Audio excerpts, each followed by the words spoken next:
Medical দাওয়া society of বাংলাদেশের আয়োজনে আজকের বাংলাদেশ চীন মৈত্রী সম্মেলন কেন্দ্রে অনুষ্ঠিত দাওয়া সেমিনার 2025-এ আপনারা যারা উপস্থিত হয়েছেন আমি সবাইকে জানাচ্ছি আন্তরিক শুভেচ্ছা, মোবারকবাদ এবং অভিনন্দন। আপনারা একটা টপিক শুনেছেন, যে টপিকটা আজকে আমি কভার করব সেটা হচ্ছে মেথোডোলজি অফ প্রফিটিক দাওয়া and its relevance to contemporary global society. রাসূল সাল্লাল্লাহু আলাইহি ওয়াসাল্লাম কিভাবে দাওয়া কার্যক্রম পরিচালনা করতেন, ওনার মেথোডোলজি কেমন ছিল এবং বর্তমান সময়ের সাথে এর প্রাসঙ্গিকতা কেমন, এই টপিকটা নিয়ে আমি কথা বলবো। তার আগে আমি শুরুতে দাওয়া ইস্যু যখনই আমার সামনে আসে তখন যেই কথাটা আমি বলি বা শেয়ার করি সেটা হচ্ছে মানহাজুল ওয়াসাতিয়া, মানে the balanced approach of Islam, ইসলামের যে ভারসাম্যপূর্ণ নেচার, এটা নিয়ে আমি কথা বলি। এবং আমার আলোচনার শুরুতে আমি সূরাতুল বাকারার 143 নম্বর আয়াত তেলাওয়াত করেছি, যেখানে আল্লাহ তাআলা বলছেন ওয়াকাযালিকা জাআলনাকুম উম্মাতান ওয়াসাতা লিতাকুনু শুহাদা আলান নাস, অনুরূপভাবে আমি তোমাদেরকে মধ্যমপন্থী জাতি বানিয়েছি বা মধ্যমপন্থী জাতি হিসেবে আবির্ভূত করেছি। উম্মাতান ওয়াসাতা মানে উম্মাতান আদলান ওয়া খিয়ারা, শ্রেষ্ঠ জাতি, ন্যায়পরায়ণ জাতি, এবং যারা শ্রেষ্ঠ যারা ন্যায়পরায়ণ তারাই মূলত মধ্যমপন্থী জাতি। তো আল্লাহ তাআলা আমাদেরকে মধ্যমপন্থী জাতি বলেছেন। এই যে মধ্যম পন্থা আল ওয়াসাতিয়া, এটা ইসলামের অনেকগুলো অনন্য বৈশিষ্ট্যের মধ্য থেকে একটি বৈশিষ্ট্য। বাট মাঝে মাঝে আমরা এই পন্থাটার কথা ভুলে যাই। ভুলে কি করি, অনেক সময় অনেক প্রান্তিক লেভেল থেকে কাজ করে ফেলি, চিন্তা করে ফেলি, অনেক সময় খুব বাড়াবাড়ি করে ফেলি, অনেক সময় ছাড়াছাড়ি করে ফেলি। বরং আমাদের থাকতে হবে মাঝামাঝি। তাহলে the first and foremost reminder today in this conference hall, যে আমরা বাড়াবাড়িও করব না, ছাড়াছাড়িও করব না, আমরা মাঝামাঝি থাকব। কোথায় থাকব? জি, মাঝামাঝি, আল ওয়াসাতিয়া, যেটা শ্রেষ্ঠ এবং যেই মেথোডোলজির কথা কোরআন আমাদেরকে জানিয়েছে। আমি যদি এটাকে ইংরেজি করি ওয়াসাতিয়া, তাহলে ইংরেজি দাঁড়াবে এরকম যে the balanced nature of Islam, ইসলামের যেই ভারসাম্যপূর্ণ যে নেচার, এটার নাম হচ্ছে মূলত আল ওয়াসাতিয়া।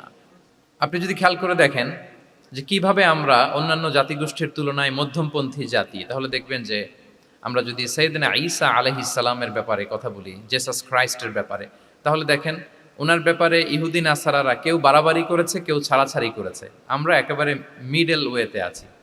যেমন ঈসা আলাইহিস সালামের ব্যাপারে খ্রিস্টানরা কি বলে জানেন? তারা বলে ঈসা আলাইহিস সালাম হচ্ছে আল্লাহর সন্তান। নাউযুবিল্লাহি মিন যালিক। Jesus Christ is the son of God, গডের সন্তান। তাহলে দেখেন কতটা বাড়াবাড়ি করলো, ঈসা আলাইহিস সালামকে উঠাতে উঠাতে খোদার আসনে নিয়ে বসালো। বাড়াবাড়ি হয়ে গেল না এটা? তাহলে একদল খুব বাড়াবাড়ি করলো। এবার যদি ইহুদিদের কথা চিন্তা করি, ইহুদিরা কি বলে? ইহুদিরা একেবারে উল্টো। তারা বলে ঈসা আলাইহিস সালাম হচ্ছে ইবনু জিনা, মানে জারদ সন্তান। নাউযুবিল্লাহ। দেখেন তাদের প্রত্যেকের আকীদা শোনা মাত্রই আপনাদেরকে বলা লাগতেছে না যে নাউযুবিল্লাহ বলেন, আপনারা স্বতঃস্ফূর্তভাবেই বলতেছেন নাউযুবিল্লাহ। তার মানে একদল বাড়াবাড়ি করলো, একদল ছাড়াছাড়ি। একদল বলল তিনি আল্লাহর সন্তান বলে একেবারে আল্লাহর উপরে উঠাই ফেলছে, আরেক দল নামাতে নামাতে একেবারে পদদলিত করলো, বলল তিনি হচ্ছেন বাস্টার্ড, মানে ইবনু জিনা, জারদ সন্তান। নাউযুবিল্লাহি মিন যালিক। একদল নিয়ে গেল একেবারে উপরে, আরেক দল একেবারে নিচে। কিন্তু আমরা কি বলি দেখেন, আমরা বলি ঈসা আলাইহিস সালাম উনি হচ্ছেন আব্দুল্লাহি ওয়া রাসূলুহু, তিনি হচ্ছেন আল্লাহ তাআলার দাস বা বান্দা এবং আল্লাহর সম্মানিত রাসূল। দেখুন কতটা ব্যালেন্স এই আকীদা। আমরা আব্দুল্লাহ বলার মধ্য দিয়ে বেসিকলি নাসারাদেরকে রিফিউট করি, তাদের প্রতিবাদ করি আমরা, যে তোমরা যে বলেছো আল্লাহ সন্তান না, ওইদিকে উঠানো যাবে না, নিচে নামায় নিয়ে আসো, উনি আব্দুল্লাহ, আল্লাহর দাস। আর রসুলহু, সম্মানিত রসুল বলে আমরা বেসিকলি ইহুদিদেরকে রিফিউট করি, তাদের প্রতিবাদ করি। আমরা বলি যে না, তোমরা যে বলেছো উনি জারদ সন্তান না, ওনার সম্মানকে পদদলিত করা যাবে না, উপরে উঠাইতে হবে, উঠায় রসুল ও সম্মানিত রসুল। তাহলে নাসারাদের আকীদা থেকে আমরা নিচে নেমে আসলাম, ইহুদিদের আকীদা থেকে আমরা উপরের দিকে গেলাম। ফলে এটা কি হলো? ব্যালেন্স হলো, ভারসাম্যপূর্ণ হলো, মধ্যম পন্থা হলো। তো আশা করি মধ্যম পন্থার উদাহরণটা বুঝতে পেরেছেন। আরেকটা ছোট্ট উদাহরণ দেই। আমাদের বোনদের যখন পিরিয়ড চলে তখন নাসারারা কি করে দেখেন, খ্রিস্টানরা তারা সব কিছু করে, কোনো বাজ বিচার রাখে না, তখন এমনকি ফিজিক্যাল ইন্টিমেসিতেও যায়। যখন আমাদের বোনদের পিরিয়ড চলে তখন তারা ফিজিক্যাল ইন্টিমেসিতেও যায়, কোনো বাজ বিচার নাই। এটা হচ্ছে নাসারাদের অবস্থান। আর ইহুদিদের কি অবস্থান?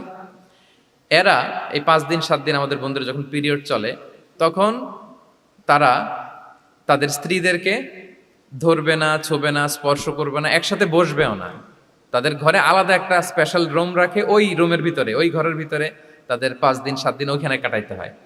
তোমরা আবার সুস্থ হলে তারপরে আসবো। দেখেন, একদল খুব বাড়াবাড়ি করলো, আরেক দল ছাড়াছাড়ি করলো। কিন্তু আমাদের ইসলামে আমরা ব্যালেন্স, যে বোনদের যখন পিরিয়ড চলে হাজব্যান্ড ওয়াইফ তখন স্বাভাবিক মেলামেশা, কথাবার্তা, ঘরের টুকিটাকি কাজ সবই করতে পারবে, ইল্লাল জিমা, যেটা আমরা ফিজিক্যাল ইন্টিমেসি বলি, ওইটা ছাড়া আমরা সবই করতে পারবো।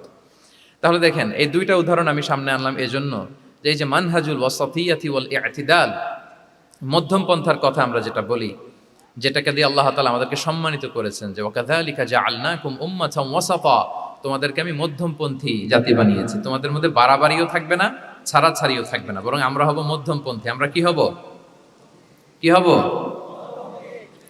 তো প্রিয় ভাইরা, প্রথম কথা হচ্ছে, আপনি যখন দাওয়া বলবেন তখন আমাকে মধ্যম পন্থা বলতেই হবে। আমরা যখন ইসলাম শিখবো, শিখাবো, ইসলাম বুঝবো, বুঝাবো, এই সব ক্ষেত্রে আমাদেরকে মধ্যম পন্থা অবলম্বন করতে হবে। আমাদের খেয়াল রাখতে হবে আমরা যেন এক্সট্রিম লাইনে না যাই, আবার খুব এক্সট্রা লিবারেল যেন না হয়ে যায়, আমরা যেন মধ্যমপন্থী একটা অবস্থানে থাকি। এবং দাওয়া দেওয়ার ক্ষেত্রে এটাই বলা হয়েছে, আল্লাহ তাআলা বলছেন, উদউ ইলা সাবিলি রাব্বিকা বিল হিকমাতি ওয়াল মাউইদাতিল হাসানাতি ওয়াজাদিলহুম বিল্লাতি হিয়া আহসান। নবী, আপনি লোকদেরকে আল্লাহর পথে ডাকুন, বিল হিকমা, প্রজ্ঞার সাথে, সুন্দর সুন্দর উপদেশ সহকারে, এবং কখনো তর্ক বিতর্কে জড়ানো লাগলে সেটা উত্তমভাবে আপনাকে জড়াতে হবে।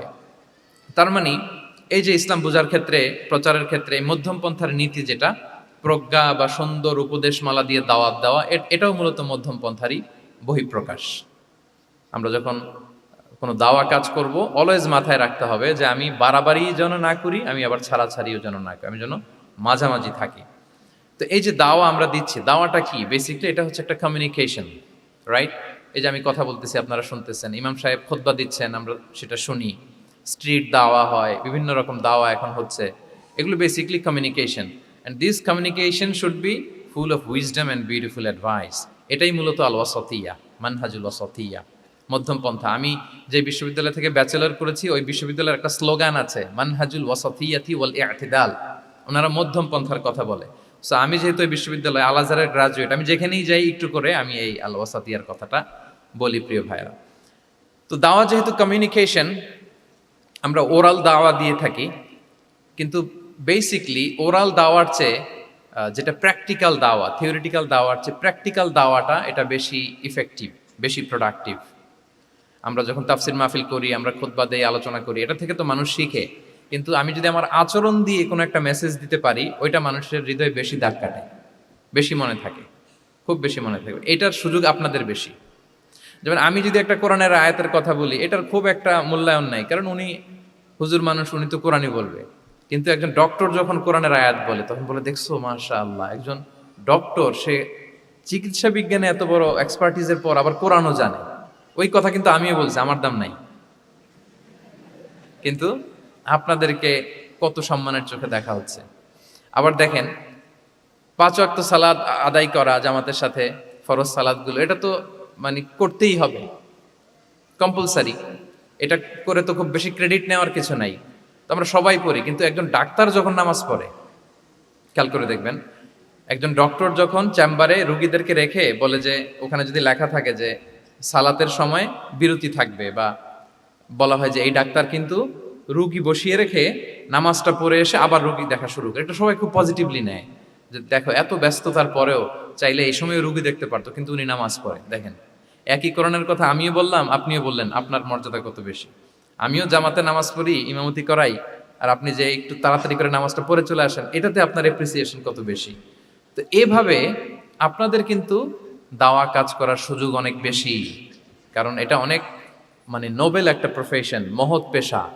আপনারা জনগণকে সরাসরি সেবা দেওয়ার যে ব্যাপারটা, এটার সুযোগ আছে। যুদ্ধ বিধ্বস্ত আপনি আহতদেরকে সেবা দিতে পারেন, আগুনে পোড়া রোগীদেরকে সেবা দিতে পারেন, দুরারোগ্য ব্যাধি, তার আর যাওয়ার জায়গা নেই, আপনি সেবা দিতে পারতেছেন। যে কোনো রোগ বালাই, যে কোনো পরিস্থিতিতে যখন একজন মানুষ অসুস্থ হয়, তখন আপনি সেবা দিচ্ছেন, তখন তার মনটা কিন্তু খুব নরম থাকে, তার মধ্যে একটা অসহায়ত্ব কাজ করে। ওই একটা অসহায় মানুষ, তার মনটা খুব নরম, ওই রকম একটা সিচুয়েশনে তারা আপনাদের দ্বারস্থ হয়। ফলে আপনাদের কিন্তু দাওয়া কাজ করার সুযোগ অনেক বেশি, এবং সেক্ষেত্রে ওরাল দাওয়ার চেয়ে আপনার যে প্র্যাকটিক্যাল দাওয়া, এটার ইফেক্ট অনেক বেশি। মানে আপনার চলনে বলনে, আপনার কথনে কথায়, আপনার ব্যক্তিত্বে, পার্সোনালিটিতে, এটার মাধ্যমে যে দাওয়া ফুটে ওঠে ওইটা বেশি ইফেক্টিভ। নিজের আচরণ দিয়ে যে মেসেজটা দেওয়া যায় এটা সবচেয়ে ইফেক্টিভ। আপনার লেনদেন, আপনার ডিলিংস কেমন, আপনি মানুষ হিসেবে কেমন, এটা সবচেয়ে পাওয়ারফুল দাওয়া। উমরে ফারুক রাদিয়াল্লাহু তাআলা আনহু উনি ওনার ছাত্রদেরকে প্রায় বলতেন, উমরে ফারুক রাদিয়াল্লাহু তাআলা উনি বলতেন যে কুনু দুআতান ইলাল্লাহি ওয়া আনতুম সামিতুন, যে তোমরা আল্লাহর রাস্তায় দাওয়াতি কাজে বের হয়ে যাও এমন অবস্থায় যে তোমরা চুপচাপ। তো ছাত্ররা বলতো দাওয়াতি কাজও করতে বলতেছেন আবার চুপচাপও থাকতে বলতেছেন, এটা আবার কিভাবে দাওয়াত দিব? তো উমর ফারুক রাদিয়াল্লাহু তাআলা আনহু বলতেন বি আখলাকিকুম, তোমাদের আখলাক দিয়ে দাওয়াত দাও। আখলাক দিয়ে দাওয়াত দেওয়া যায় না? বলেন তো, আখলাক দিয়ে দাওয়াত দেওয়া যায় কি যায় না? যায়। এই আখলাক দিয়ে যে দাওয়াত, এইটা অনেক পাওয়ারফুল। 10টা তাফসির মাহফিল করে আমি এটা করতে পারবো না। আপনি আপনার আখলাক দিয়ে, আপনার ব্যক্তিত্ব দিয়ে, আপনার লেনদেন, হ্যাঁ, এগুলো দিয়ে আপনি যে দাওয়াটা দিতে পারবেন, অন্য অনেক কিছু দিয়ে সেটা হবে না। এজন্য ওমরে ফারুক বলতেন কুনু দুআতান ইলাল্লাহি ওয়া আনতুম সামিতুন, আল্লাহর রাস্তায় দায়ী হয়ে বের হও কিন্তু চুপচাপ। কিভাবে? বলে বি আখলাকিকুম, তোমাদের আখলাক দিয়ে। এটা বেশি পাওয়ারফুল। এবং রাসূল সাল্লাল্লাহু আলাইহি ওয়াসাল্লামের ব্যাপারে যখন জিজ্ঞেস করা হতো আম্মাজান আয়েশা রাদিয়াল্লাহু তাআলা আনহাকে যে রাসূল সাল্লাল্লাহু আলাইহি ওয়াসাল্লামের আচরণ কেমন ছিল, তখন আম্মাজান আয়েশা বলতেন যে কানা খুলুকুহু আল কোরআন, কোরআনই ছিল রাসূল সাল্লাল্লাহু আলাইহি ওয়াসাল্লামের চরিত্র। পুরো কোরআনে 30 পারায় থিওরিটিক্যালি যা বলা আছে রাসূল সাল্লাল্লাহু আলাইহি ওয়াসাল্লামের জীবনীতে প্র্যাকটিক্যালি সেটা দেখানো আছে। তো আম্মাজান আয়েশা বলতেন কানা খুলুকুহু আল কোরআন, রাসূল সাল্লাল্লাহু আলাইহি ওয়াসাল্লামের চরিত্র ছিল কোরআন। ইনদামা রাসূলুল্লাহ সাল্লাল্লাহু আলাইহি ওয়াসাল্লাম ইয়ামশি আলাল আরদ কাআন্নাল কোরআনা ইয়ামশি আলাইহি, রাসূল সাল্লাল্লাহু আলাইহি ওয়াসাল্লাম যখন মদিনার রাস্তা দিয়ে হেঁটে যেতেন, as if a living Quran is walking on the street, মনে হতো একটা জীবন্ত কোরআন রাস্তা দিয়ে হেঁটে হেঁটে যাচ্ছে। তো তাহলে we should try to be a living দাঈ, জীবন্ত দাঈ, প্র্যাকটিক্যাল দাঈ। এটা যদি আমরা হইতে পারি তাহলে অনেক বেশি ইম্প্যাক্ট করা যাবে সোসাইটিতে, অনেক ইনফ্লুয়েন্স করা যাবে। যেটা বললাম যে আমাদের সততা, আচরণ, ব্যক্তিত্ব, পার্সোনালিটি, এগুলো দিয়ে আমরা যে দাওয়াটা দিতে পারি, ওরাল দাওয়া, বক্তব্য দিয়ে এটা অনেক সময় সম্ভব হয় না। এবং ডাক্তারদের জন্য এটা অনেক বড় একটা সুযোগ। তাহলে ইন্ট্রোডাক্টরি ডিসকাশনে আমি দুটা বিষয়ে কথা বললাম। এক হচ্ছে আমাদেরকে মধ্যমপন্থী হইতে হবে, মানহাজুল ওয়াসাতিয়া ওয়াল ইআতিদাল, 1 নম্বর। 2 নম্বর হচ্ছে লিভিং দাঈ হওয়ার চেষ্টা করতে হবে, এটা বেশি প্রোডাক্টিভ অ্যান্ড ইফেক্টিভ। বুঝতে পেরেছেন সবাই? মাশাআল্লাহ। এবার চলুন যে রাসূল সাল্লাল্লাহু আলাইহি ওয়াসাল্লামের যে প্রফেটিক দাওয়া মেথোডোলজি, কিভাবে উনি দাওয়া কাজের আঞ্জাম দিতেন, সেখান থেকে আমাদের নেয়ার আধুনিক সময়ের এর প্রাসঙ্গিকতা কি আছে, আমি 10টা পয়েন্টে আজকের এই সেমিনারে কিছু কথা উপস্থাপনের চেষ্টা করব। ওমা তাওফীকি ইল্লা বিল্লাহ। 1 নম্বর কথা হচ্ছে, আমরা যে দাওয়া দিব, এই দাওয়া language should be very soft and mild and very touchy. দাওয়া ল্যাঙ্গুয়েজ হইতে হবে ভেরি সফট। সব সময় ইফ ইউ টক অ্যাবাউট দাওয়া, this language should be very soft and mild and touchy. দাওয়ার কথা বললে হয়তো আপনি পলিটিক্স করেন, ওইটা আলাদা কথা। আপনি জেহাদের ময়দানে, ওইটা আলাদা কথা। আমি জেহাদ পলিটিক্স নিয়ে কথা বলতেছি না, আই এম টকিং অ্যাবাউট দাওয়া। যদি আপনি দাওয়া সেমিনারের কথা বলেন, যদি মেডিকেল দাওয়া সোসাইটি নাম দেন, দাওয়া বললে আমাকে বলতে হবে দাওয়ার language should be very soft and mild. আমরা এটা অনেক সময় ভুল করে ফেলি, এটা করা যাবে না। কারণ আপনি হৃদয় থেকে যদি কোনো কথা বলেন, এটা শ্রোতার হৃদয়ে যে টাচ করে। আল্লাহর হাবিব সাল্লাল্লাহু আলাইহি ওয়াসাল্লামের কথাগুলো নিয়ে এত আলোচনা, বিশ্লেষণ, কথাগুলো এত অ্যাপিলিং কেন, এত আবেদনময় কেন? এর কারণ হচ্ছে রাসূল সাল্লাল্লাহু আলাইহি ওয়াসাল্লাম যা বলেছেন তিনি হৃদয় থেকে বলেছেন, এবং হৃদয় থেকে কথা বেরোলে এটা শ্রোতার হৃদয়ে যে টাচ করে। একটা ছোট্ট আয়াত আমি তেলাওয়াত করি, সূরা তাহার। আল্লাহ তাআলা বলছেন ফাকুলা লাহু কাওলান লাইয়িনা লাআল্লাহু ইয়াতাযাক্কারু আও ইয়াখশা। আল্লাহ তাআলা মূসা আলাইহিস সালাম এবং হারুন আলাইহিস সালাম, ওনাদের দুইজনকে বলছেন যে তোমরা দুই ভাই মিলে যাও ফেরাউনের কাছে, যে দাওয়াত দাও এবং কোমল ভাষায় দাওয়াত দাও। কি ভাষায়? কোমল ভাষায় দাওয়াত দাও। কাওলান লাইয়িনা, use very soft and mild language, very touchy language. Soft এবং কোমল ভাষায় দাওয়াত দাও কাকে? পৃথিবীর সবচেয়ে বড় সন্ত্রাস, তাই না? হ্যাঁ, দুর্ধর্ষ সন্ত্রাস, খোদাদ্রোহী, তারপর সীমালঙ্ঘনকারী। আপনি যত নেগেটিভ যা বলবেন সব যাবে ওর সাথে। ফিরআউন, লাআল্লাহু ইয়াতাযাক্কারু আও ইয়াখশা, হয়তো সে উপদেশ গ্রহণ করবে অথবা তার হৃদয়ে ভয়ের উদ্রেক হতে পারে। হয়তো তোমরা soft and mild language use করবা, মূসা এবং হারুন, কোমল ভাষায় যে তোমরা দাওয়াত দিবা। আচ্ছা, কার ব্যাপারে আল্লাহ বললেন, কাকে দাওয়াত দিতে বললেন, সবাই বলেন তো নামটা? ফেরাউন। আচ্ছা, ফেরাউনের ক্ষেত্রে আল্লাহ তাআলা বললেন যে soft and mild language use করো, নরম ভাষা। আমাকে উত্তর দেন, আমাদের কারেন্ট সময় আমরা যাদেরকে জালিম বলি, যাদেরকে খারাপ বলি, ফাসিক বলি, পাপাচারী, ধরেন যে আমার মতে বা আপনাদের মতে যে সবচেয়ে খারাপ, পাপাচারী, জালিম, ওই জালিমটা কি ফেরাউনের চেয়ে বড় জালিম? আমাদের চোখে যে জাহান্নামী, যে নিকৃষ্ট খারাপ পাপী যাকে আমি মনে করি, যদিও এরকম মনে করার সুযোগ আমাদের নাই, কে জান্নাতি কে জাহান্নামী এটা ডিসাইড করবে কে? আল্লাহ তাআলা। কিন্তু আমাদের চোখে যে পাপী, যে ভুল করেছে, যে জালিম, ওই জালিমগুলো, খারাপ লোকগুলো কি ফেরাউনের চেয়ে বেশি খারাপ ছিল? ছিল? ওই ফেরাউনের ক্ষেত্রে আল্লাহ বলেছেন ফাকুল আলাহু কাউলান লাইকিনা, সফট ল্যাঙ্গুয়েজ ইউজ করো মুসা এবং হারুন, কোমল ভাষা ব্যবহার করো, হয়তো তার ভুল ভেঙে যাবে, হয়তো সে উপদেশ গ্রহণ করবে। তো তাহলে দেখেন কত বড় ভুল আমরা করি। আমরা মাঝে মাঝে এমন অ্যাটাকিং মোডে কথা বলি, এমন আগ্রাসী হয়ে কথা বলি, ওর মানার এক সুযোগ থাকলেও ও মানবে না। কি বলেন? যাও মানার একটু ইচ্ছা ছিল, আমার এই অ্যাটিটিউডের কারণে সে আর এটা শুনবে না। এটাই মানুষের স্বভাব। আপনি আগ্রাসী হয়ে অ্যাটাকিং হয়ে কথা বলে মানুষ এটা শোনে না। তাহলে দাওয়ার প্রফিটিক এক নাম্বার মেথোডোলজি হচ্ছে দাওয়ার ল্যাঙ্গুয়েজ হইতে হবে very soft and very mild. আল্লাহ তাআলা সূরাতু আলে ইমরানে বলছেন ফাবিমা রাহমাতিম মিনাল্লাহি লিনতা লাহুম ওয়ালাউ কুনতা ফাযযান গালিযাল কলবি লানফাদ্দু মিন হাওলিক। নবী হে, আল্লাহর অনুগ্রহে, আল্লাহর রহমতে আপনি কোমল ভাষী হয়েছেন। আপনি কোমল ভাষী না হয়ে যদি রূঢ় ভাষী হতেন, তাহলে মানুষজন আপনার কাছ থেকে ভেগে ভেগে পালাতো। কিন্তু আমরা দেখতাম যে সাহাবারা রাসূল সাল্লাল্লাহু আলাইহি ওয়াসাল্লামের কাছে শুধু জড়ো হইতে চেত, দেখা করতে চেত, রাসূলকে ঘিরে রাখতো, এত পছন্দ করতো রাসূল সাল্লাল্লাহু আলাইহি ওয়াসাল্লামের কোমল আচরণের কারণে। ইভেন ফ্যামিলিতে কোনো সমস্যা হলে, অনেক সাহাবারা বলতেন ফ্যামিলির সাথে সমস্যা হলেও তারা রাসূলের কাছে চলে আসতো। এমনকি কারো পেটে ক্ষুধা লাগলেও তারা রাসূলের দরবারে চলে আসতো। তারা বলতো রাসূল সাল্লাল্লাহু আলাইহি ওয়াসাল্লামের চেহারার দিকে তাকালেই আমাদের ক্ষুধা মিটে যেত। কি কোমল ভাষী ছিলেন, কত সুন্দর সফট ল্যাঙ্গুয়েজ রাসূল সাল্লাল্লাহু আলাইহি ওয়াসাল্লাম ইউজ করেছেন। হ্যাঁ, রাসূল সাল্লাল্লাহু আলাইহি ওয়াসাল্লাম কখনো যে কঠোর ভাষায় কথা বলতেন না তা না, মাঝে মাঝে বলতেন, কিন্তু বেশিরভাগ ওনার দাওয়া ছিল সফট অ্যান্ড মাইল্ড।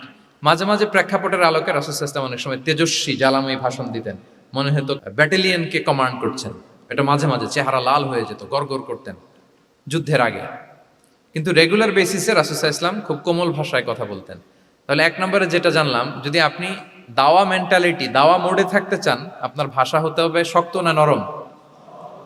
সফট হইতে হবে, কোমল। কারোর প্রতি আগ্রাসী হয়ে যেন আমরা কথা না বলি, অ্যাটাকিং মোডে যেন না বলি, বললেও শুনবে না।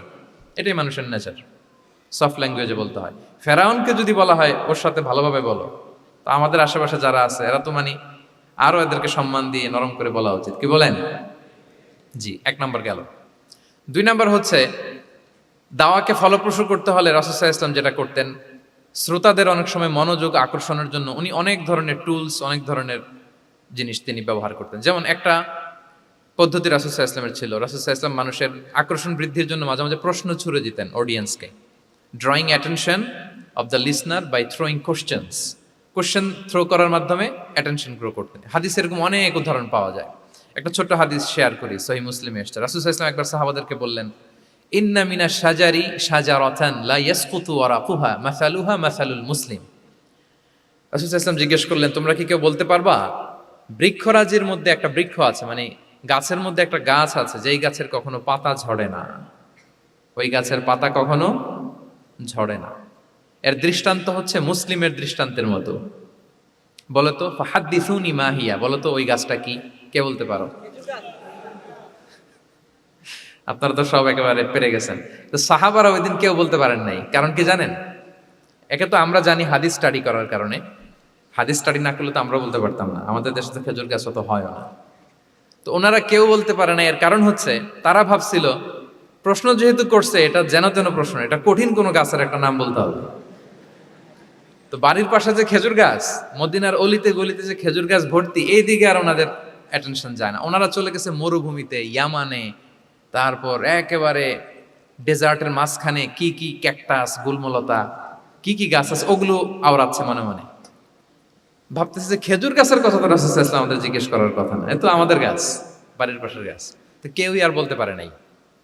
এরপর রাসূল সাল্লাল্লাহু আলাইহি ওয়াসাল্লাম যখন দেখলেন সবাই অপারগ, রাসূল সাল্লাল্লাহু আলাইহি ওয়াসাল্লাম বললেন, ইন্নাহা আন-নাখলা, এটা হচ্ছে খেজুর গাছ, ডেট প্লান্ট। তো আব্দুল্লাহ ইবনে ওমর রাদিয়াল্লাহু তাআলা আনহু বাড়িতে যাওয়ার পরে ওমরে ফারুককে তার বাবাকে বললেন যে বাবা, আজকে যে রাসূল সাল্লাল্লাহু আলাইহি ওয়াসাল্লাম প্রশ্ন ছুড়ে দিলেন, আপনারা যে কেউ পারলেন না, উত্তরটা কিন্তু আমি পারতাম। তো ওমরে ফারুক বললেন, বলো কি তুমি পারতা? তো বললা না কেন? তুমি আজকে উত্তর দিতে পারলে তো রাসূলের সামনে আমার বুকটা এত বড় হয়ে যেত। মানে লাল উট পেলে আরবরা যেই খুশি, আমি এর চেয়ে বেশি খুশি হতাম। তখন উনি বললেন যে আপনি পারতেছেন না, অন্যান্য বয়স্ক সাহাবারা পারতেছে না, মুরব্বীরা কেউ যেহেতু বলে নাই, আমি বিনয়ের খাতিরে উত্তরটা দেই নাই, কিন্তু আমি জানতাম যে এটা খেজুর গাছ। তাহলে দেখেন রাসূল সাল্লাল্লাহু আলাইহি ওয়াসাল্লাম অ্যাটেনশনটাকে ড্র করার জন্য প্রশ্ন ছুড়ে দিতেন। আপনারা তো মানে প্রশ্ন ছড়াই তো আপনাদের কাজ, যে কি অবস্থা, শরীরটা কেমন, পেট ঠিক আছে কিনা, ঘুম হয় কিনা, কমন প্রশ্ন না আপনাদের? আপনাদের কাছে গেলেই তো প্রথমে জিজ্ঞেস করে যে হজম হয় কিনা, তারপর ঘুম আসে কিনা, এই হয় কিনা, অনেক প্রশ্ন আপনারা করেন। তো এইভাবে আপনি যদি আস্তে আস্তে প্রশ্নের ছলে যদি তাকে আপনি দাওয়া দিতে চান, আপনি কিন্তু দিতে পারেন। এটা রাসূল সাল্লাল্লাহু আলাইহি ওয়াসাল্লামের একটা দাওয়া মেথোডোলজি ছিল। দুইটা বলে ফেললাম, একটা হচ্ছে দাওয়ার ল্যাঙ্গুয়েজ হতে হবে অনেক শক্ত, নাকি হ্যাঁ নরম, সফট এন্ড মাইল্ড। দুই নাম্বার হচ্ছে প্রশ্ন ছুড়ে দিয়ে শ্রোতাকে আকর্ষণ করা, মনোযোগ আকর্ষণ করা। তিন নাম্বার ভিজুয়াল এক্সপ্লেনেশন, রাসূল সাল্লাল্লাহু আলাইহি ওয়াসাল্লাম এটা করতেন যাতে করে আরো সহজে বোঝানোর জন্য। এটা নিশ্চয়ই আপনারা করেন। রাসূল সাল্লাল্লাহু আলাইহি ওয়াসাল্লামের দাওয়া জিন্দেগিতে দেখা যায় প্রায় সময় কিছু উনি ভিজুয়াল এক্সপ্লেনেশন নিয়ে এসেছেন সাহাবাদের সামনে, যাতে করে সাহাবারা to get a better idea of the issue, আরো ইজিলি বুঝতে পারেন। যেমন একবার রাসূল সাল্লাল্লাহু আলাইহি ওয়াসাল্লাম অনাথ ইয়েতিমদেরকে যারা দেখভাল করে তাদেরকে মর্যাদা, এটা বোঝাতে যে রাসূল সাল্লাল্লাহু আলাইহি ওয়াসাল্লাম দুই আঙ্গুল উঁচু করে একবার বললেন যে আনা ওয়া কাফিলুল ইয়াতীমি ফিল জান্নাতি কাহাতাইন, অর্থাৎ আমি এবং এতিমের রক্ষণাবেক্ষণকারী কিয়ামতের দিন এভাবে কাছাকাছি প্রতিবেশী হয়ে থাকবো। এই দুইটা আঙ্গুলের মাঝখানে যেমনি খুব একটা স্পেস নাই, গ্যাপ নাই, মানে একেবারে কাছাকাছি, নেইবরিং ফিঙ্গার, রাইট? আমি এবং এতিমের রক্ষণাবেক্ষণকারী এভাবে নেইবর হয়ে থাকবো। এই যে ভিজুয়াল এক্সপ্লেনেশন দেখছেন, এই যে দাওয়ার মধ্যে মাঝে মাঝে এরকম ভিজুয়াল এক্সপ্লেনেশন করতে হবে যাতে করে শ্রোতারা বুঝে। রাসূল ইসলাম এটা করেছেন। মুসনাদে আহমদে এক হাদিস এসেছে, রাসূল ইসলাম একবার খেজুরের একটা ডাল নিয়ে মরুভূমির মধ্যে একটা দাগ টানলেন। খাত্তালানা রাসূলুল্লাহ সাল্লাল্লাহু আলাইহি ওয়াসাল্লাম খাত্তান, একটা স্ট্রেইট লাইন দিয়ে রাসূল সাল্লাল্লাহু আলাইহি ওয়াসাল্লাম বললেন এটা হচ্ছে সিরাতুল মুস্তাকিম। সাহাবাদের দৃষ্টি আকর্ষিত হলো, সবাই মনোযোগী হয়ে উঠলো, তাই নাকি? এটা সিরাতুল মুস্তাকিম, যে দোয়া আমরা প্রতিদিন করি, ইহদিনাস সিরাতাল মুস্তাকিম। খেজুরের ডাল দিয়ে স্ট্রেইট লাইন কেটে বললেন এটা হচ্ছে সিরাতুল মুস্তাকিম।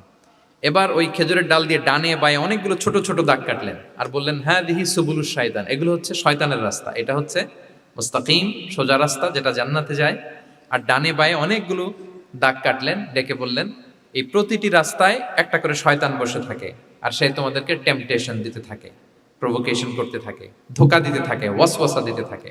ডানে বায়ে না তাকিয়ে এই সিরাতুল মুস্তাকিমের পথেই অবিচল থাকতে হবে। তাহলে দেখেন মরুভূমির মাঝখানে, তখন তো আর ওই যে এলইডি প্রজেক্টর থাকলে হয়তো রাসূল সাল্লাল্লাহু আলাইহি ওয়াসাল্লাম ওইটাই ব্যবহার করতেন, আমরা এটা এখন করতে পারি বোঝানোর জন্য। রাসূল সাল্লাল্লাহু আলাইহি ওয়াসাল্লাম খেজুরের ডাল দিয়ে মরুভূমির মধ্যে দাগ কেটে সাহাবীদেরকে এই ভিজুয়াল এক্সপ্লেনেশন দিলেন এবং সাহাবারা খুব সহজে বুঝতে পারলেন যে কোনটা সিরাতুল মুস্তাকিম, কোনটা সিরাতুশ শাইতান। এভাবে রাসূল সাল্লাল্লাহু আলাইহি ওয়াসাল্লাম ভিজুয়াল এক্সপ্লেনেশন ইউজ করতেন। আমরা বিশ্বাসীরা যে ভাই ভাই, মুমিনরা যে ভাই ভাই, আমাদের সম্পর্ক যে কত সুদৃঢ় মজবুত, এটা বোঝাতে যে একবার রাসূল সাল্লাল্লাহু আলাইহি ওয়াসাল্লাম বললেন আল মুমিনু লিল মুমিনি কাল বুনিয়ান, বিশ্বাসীরা তাদের সম্পর্ক হচ্ছে কাল বুনিয়ান, একটা সুদৃঢ় প্রাচীরের মতো, সীসা ঢালা প্রাচীরের মতো। ইয়াশুদ্দু বা'দুহু বা'দা, যেটার এক পাশ আরেক পাশকে মজবুত করে। Strengthening one part the others, এক পার্ট আরেক পার্টকে মজবুত করে। যেমন বিল্ডিং এদিকে ভেঙে ফেললে এটা নড়বড়ে হয়ে যাবে। তিনি বুঝালেন যে সুদৃঢ় প্রাচীরের মতো হচ্ছে বিশ্বাসীদের সম্পর্ক। এটা বলে ওয়াসাব্বাকা বাইনা আসাবিহি, মানে ডান হাতের আঙ্গুলগুলো বা হাতের ভেতরে ভেবে ঢুকিয়ে দিলেন, বললেন যে এরকম মজবুত। সুবহানাল্লাহ। এই যে এই হাতের আঙ্গুলগুলো এই হাতে ঢুকিয়ে এরকম চাপ দিলে খুব শক্ত হয় না, মজবুত হয় না? রাসূল সাল্লাল্লাহু আলাইহি ওয়াসাল্লাম বললেন আমাদের বন্ধন হচ্ছে এরকম সুদৃঢ় মজবুত, সুদৃঢ় সীসা ঢালা প্রাচীরের মতো। আল্লাহু আকবার। তাহলে এই যে ভিজুয়াল এক্সপ্লেনেশন, রাসূল সাল্লাল্লাহু আলাইহি ওয়াসাল্লাম বোঝানোর জন্য এই যে এরকম দাগ কাটা, কখনো এইভাবে, হাদিসে এরকম অনেক পাওয়া যায়। আমি অল্প কয়েকটা, সময়ের টাইম কনস্ট্রেন্টের কারণে অল্প কয়েকটা নিয়ে আসলাম। তাহলে এটা রাসূল সাল্লাল্লাহু আলাইহি ওয়াসাল্লামের একটা দাওয়া মেথোডোলজি ছিল, বোঝানোর জন্য কত ইজিয়েস্ট ওয়েতে তিনি অডিয়েন্সের কাছে পৌঁছাতে পারেন, তিনি প্রয়োজনে ভিজুয়াল এক্সপ্লেনেশনের সহায়তা নিতেন। কয়টা গেল মেথোডোলজি? 3টা। 4 নাম্বার হচ্ছে গ্রাজুয়ালিটি, ধীরে ধীরে ধাপে ধাপে দাওয়া পরিচালনা করা, দাওয়া কাজ করা। এটাতে অনেক সময় আমরা ভুল করে ফেলি। আমরা অনেক সময় একটু রাশিং মেন্টালিটিতে থাকি, তাড়াহুড়ো। একজন ভাই নতুন দিনে ফিরছে, আগে হয়তো সংশয়বাদী ছিল, নাস্তিক ছিল, প্র্যাকটিস করতো না, এখন সে প্র্যাকটিসের ইচ্ছা করছে। এই সুযোগ পেয়ে আমি তারে বলা শুরু করলাম, নামাজ পড়তে হবে, রোজা রাখতে হবে, জাকাত দিতে হবে, তোমার ওয়াইফের পর্দা করাইতে হবে, হালাল হারাম ও কয়েক ছাড়ছে, আমার সম্ভব না।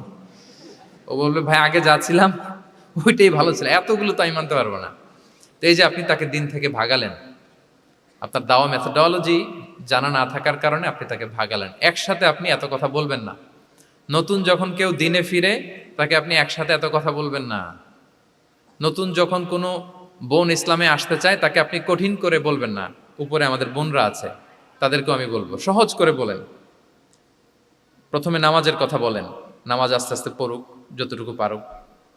প্রথমে হয়তো 5 ওয়াক্ত পারবে না, 1 ওয়াক্ত 2 ওয়াক্ত দিয়ে শুরু করবে, এরপর আস্তে আস্তে 5 ওয়াক্ত যাবে।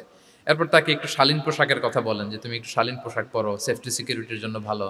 সেটাতে অভ্যস্ত হলে তাকে হেজাবের দাওয়াত দিবেন আপনি, হেজাবে অভ্যস্ত হলে নেকাবের দাওয়াত দিবেন আপনি। এইভাবে গ্রাজুয়ালিটি, ধাপে ধাপে, একসাথেই কঠিন করে দিনকে উপস্থাপন করা যাবে না। দাওয়া is a gradual process, gradually যাইতে হবে। Beginning with the most important issue first, তারপর যেটা ইম্পর্টেন্ট, তারপর যেটা ইম্পর্টেন্ট, ধাপে ধাপে আপনি তাকে বলবেন। আপনারা নিশ্চয়ই সবাই মদ হারাম হওয়ার যে স্টেপগুলো আছে জানেন না? কয়বারে হারাম হয়েছে? 3 বারে।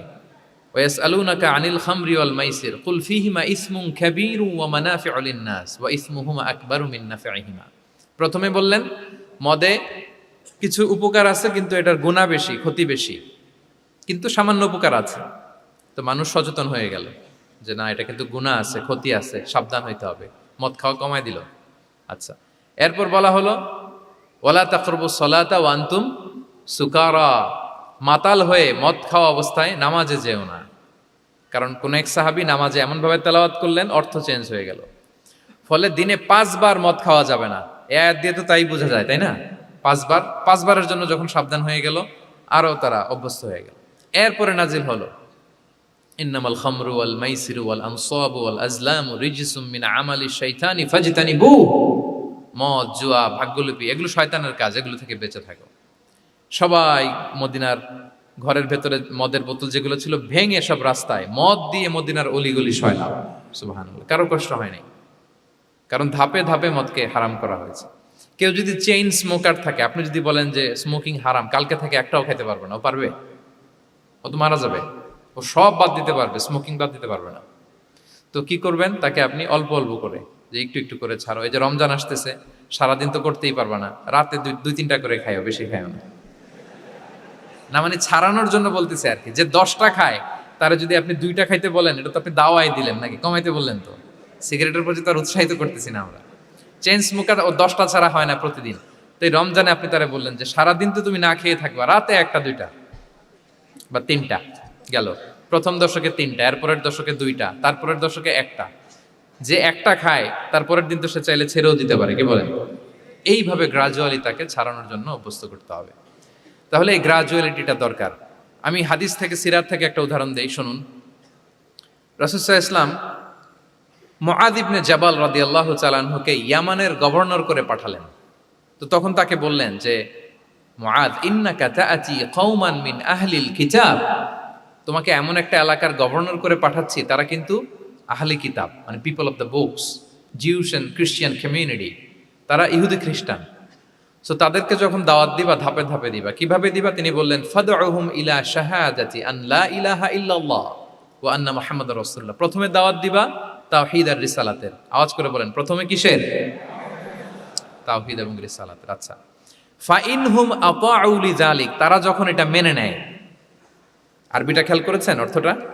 ফাইনহুম আতাউ লিযালিক, তাওহীদ রিসালাত যদি মেনে নেয় তাহলে তাদেরকে 5 ওয়াক্ত নামাজের দাওয়াত দিও। 5 ওয়াক্ত নামাজে যখন তারা অভ্যস্ত হয়ে যায়, ফাইনহুম আতাউ লিযালিক, যখন তারা এটাও মেনে নেয় তখন তাদেরকে যাকাতের আদেশ করো। সুবহানাল্লাহ, সুবহানাল্লাহ। দেখেন ধাপে ধাপে, একবারে সবগুলো বিধান একবারে তাদের সাথে শেয়ার করতে বলেননি। প্রথমে তাওহীদের, রিসালাতের, মেনে নিলে সালাতের, মেনে নিলে যাকাতের, ধাপে ধাপে। তাহলে একবারে কেউ নতুন যখন দিনে ফিরেছে, একবারে সবকিছু তার ঘাড়ে চাপিয়ে দিবেন আপনি? কি করবেন? গ্রাজুয়ালি, ধাপে ধাপে আমরা এই দাওয়াটা তাদেরকে দেওয়ার চেষ্টা করবো। এটা খুব ইফেক্টিভ হবে, ফলপ্রসূ হবে। আচ্ছা, 4টা কভার করে ফেলেছি। 5 নাম্বার হচ্ছে দাওয়ার মধ্যে ইমোশনাল ইন্টেলিজেন্স ইউজ করতে হবে, তাহলে এটা মোর ইফেক্টিভ হবে। মানে আপনি মানুষের আবেগ অনুভূতি নাড়িয়ে দিয়ে যদি দাওয়া দিতে পারেন, এটা তার শুদ্ধাচারের জন্য অনেক কাজে দেবে। ইমোশনাল ইন্টেলিজেন্স মানে তার আবেগ, ইমোশনকে আপনি ট্রিগার আপ করবেন, ওইটাতে আপনি টাচ করবেন, তাহলে দেখবেন যে সে একেবারে কাবু হয়ে গেছে। এটা রাসূল সাল্লাল্লাহু আলাইহি ওয়াসাল্লামের সিরাতে আমরা অনেক সময় দেখেছি যে ইমোশনাল ইন্টেলিজেন্সকে কাজে লাগিয়ে রাসূল সাল্লাল্লাহু আলাইহি ওয়াসাল্লাম তার আবেগ অনুভূতিতে এমনভাবে নাড়া দিয়েছেন, তাকে আল্লাহ তাআলা হেদায়েতের রাস্তায় নিয়ে এসেছে। সুবহানাল্লাহ। একটা ছোট্ট উদাহরণ দেই, মুসনাদে আহমদ ইবনে হাম্বলের হাদিস, কিভাবে ইমোশনাল ইন্টেলিজেন্স রাসূল সাল্লাল্লাহু আলাইহি ওয়াসাল্লাম ইউজ করতেন, আবেগ অনুভূতিকে কিভাবে নাড়া দিতেন রাসূল সাল্লাল্লাহু আলাইহি ওয়াসাল্লাম। এক যুবক এসে সাহাবাদের সামনে রাসূল সাল্লাল্লাহু আলাইহি ওয়াসাল্লামকে বললেন, ইয়া রাসূলুল্লাহ ইযান লি বিজিনা, হে আল্লাহর রাসূল আপনি আমাকে জিনার অনুমতি দেন। নাউযুবিল্লাহ। কিসের? জিনার, মানে ব্যভিচারের অনুমতি দেন, ব্যভিচার বা জিনার অনুমতি দেন। আশেপাশের সাহাবারা তো রেগে মেগে আগুন। ফাআকবাল আল কওমু আলাইহি ফাজাজারু, সবাই তাকে দৌড়ে ধরতে গেল আর ধমকাতে লাগলো, ছি ছি ছি, মা মা, আমরা যেটা বাংলায় বলি ছি ছি, আরবিতে ওনারা কি বলে? মা মা, ছি ছি, কি বলো তুমি? লজ্জা শরমের মাথা খেয়ে তুমি রাসূলুল্লাহর দরবারে এসে বলতেছো, হে আল্লাহর রাসূল আপনি জিনার অনুমতি দেন। যে রাসূল আল্লাহর পক্ষ থেকে বাণী শোনায়, ওয়ালা তাকরাবুজ জিনা, তোমরা ব্যভিচারের নিকটবর্তীও হয়েও না, আর তুমি সেই নবীর কাছে এসে আবদার করতেছো জিনার অনুমতি দেন। তারা যখন তেরে আসলো এই যুবকের দিকে, রাসূল সাল্লাল্লাহু আলাইহি ওয়াসাল্লাম তাদেরকে থামালেন, বললেন যে তোমরা থামো, যুবককে ডেকে আনো আমার কাছে। যুবককে নিয়ে আসা হলো, রাসূল সাল্লাল্লাহু আলাইহি ওয়াসাল্লাম তাকে পরম আদরে কাছে টেনে নিলেন। এবার তাকে জিজ্ঞেস করলেন, তুমি জিনার অনুমতি চাও না? বলে যে ইয়া রাসূলুল্লাহ জি, জিনার অনুমতি চাই। তখন রাসূল সাল্লাল্লাহু আলাইহি ওয়াসাল্লাম বললেন, তুমি আমাকে উত্তর দাও তো, তুমি বলো তো যে আতুহিব্বুহু লি উম্মিক, তুমি কি পছন্দ করবে যে কোনো পরপুরুষ তোমার মায়ের সাথে এই জিনাটা করুক? তোমার এটা ভালো লাগবে? সে বলে লা ইয়া রাসূলুল্লাহ, না কখনো না, আমার মায়ের সাথে কেউ এই পাপাচারে লিপ্ত হবে এটা কোনো মানুষ মেনে নেবে না, আমি কেন, কেউ মেনে নেবে না। তারপর রাসূল সাল্লাল্লাহু আলাইহি ওয়াসাল্লাম তাকে বললেন, আতুহিব্বুহু লিবনাতিক, তুমি তোমার কলিজার টুকরা সন্তান, কন্যা সন্তানের সাথে, তোমার কন্যার সাথে কেউ এই পাপ কাজটা করুক, এটা তুমি মেনে নিবে, এটা তুমি পছন্দ করো?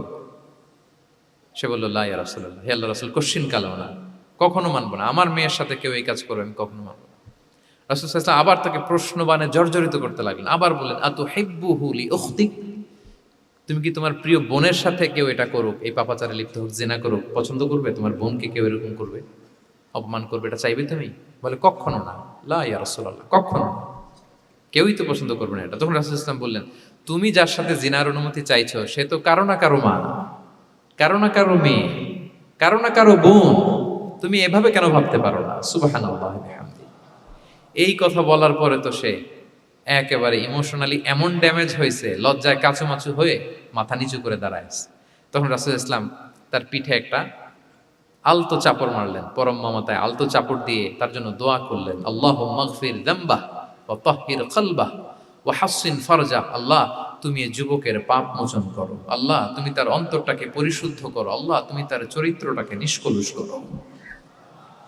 এই হাদিসের রাবি উনি বলতেছেন, ফালাম ইয়াকুন বা'দা যালিকাল ফাতা ইয়ালতাফিতু ইলা শাই, ওই দিনের পর থেকে এই যুবক কখনো কোনো পরনারীর দিকে রাস্তায় তাকায় নাই। এই ইমোশনালি যখন তাকে দুর্বল করা হলো, তাকে যখন এইভাবে রাসূল সাল্লাল্লাহু আলাইহি ওয়াসাল্লাম প্রেজেন্টেশন করলেন, হাদিসের বর্ণনাকারী বলেন এরপরে আমরা কোনোদিন তাকে পরনারীর দিকে তাকাতে দেখি নাই।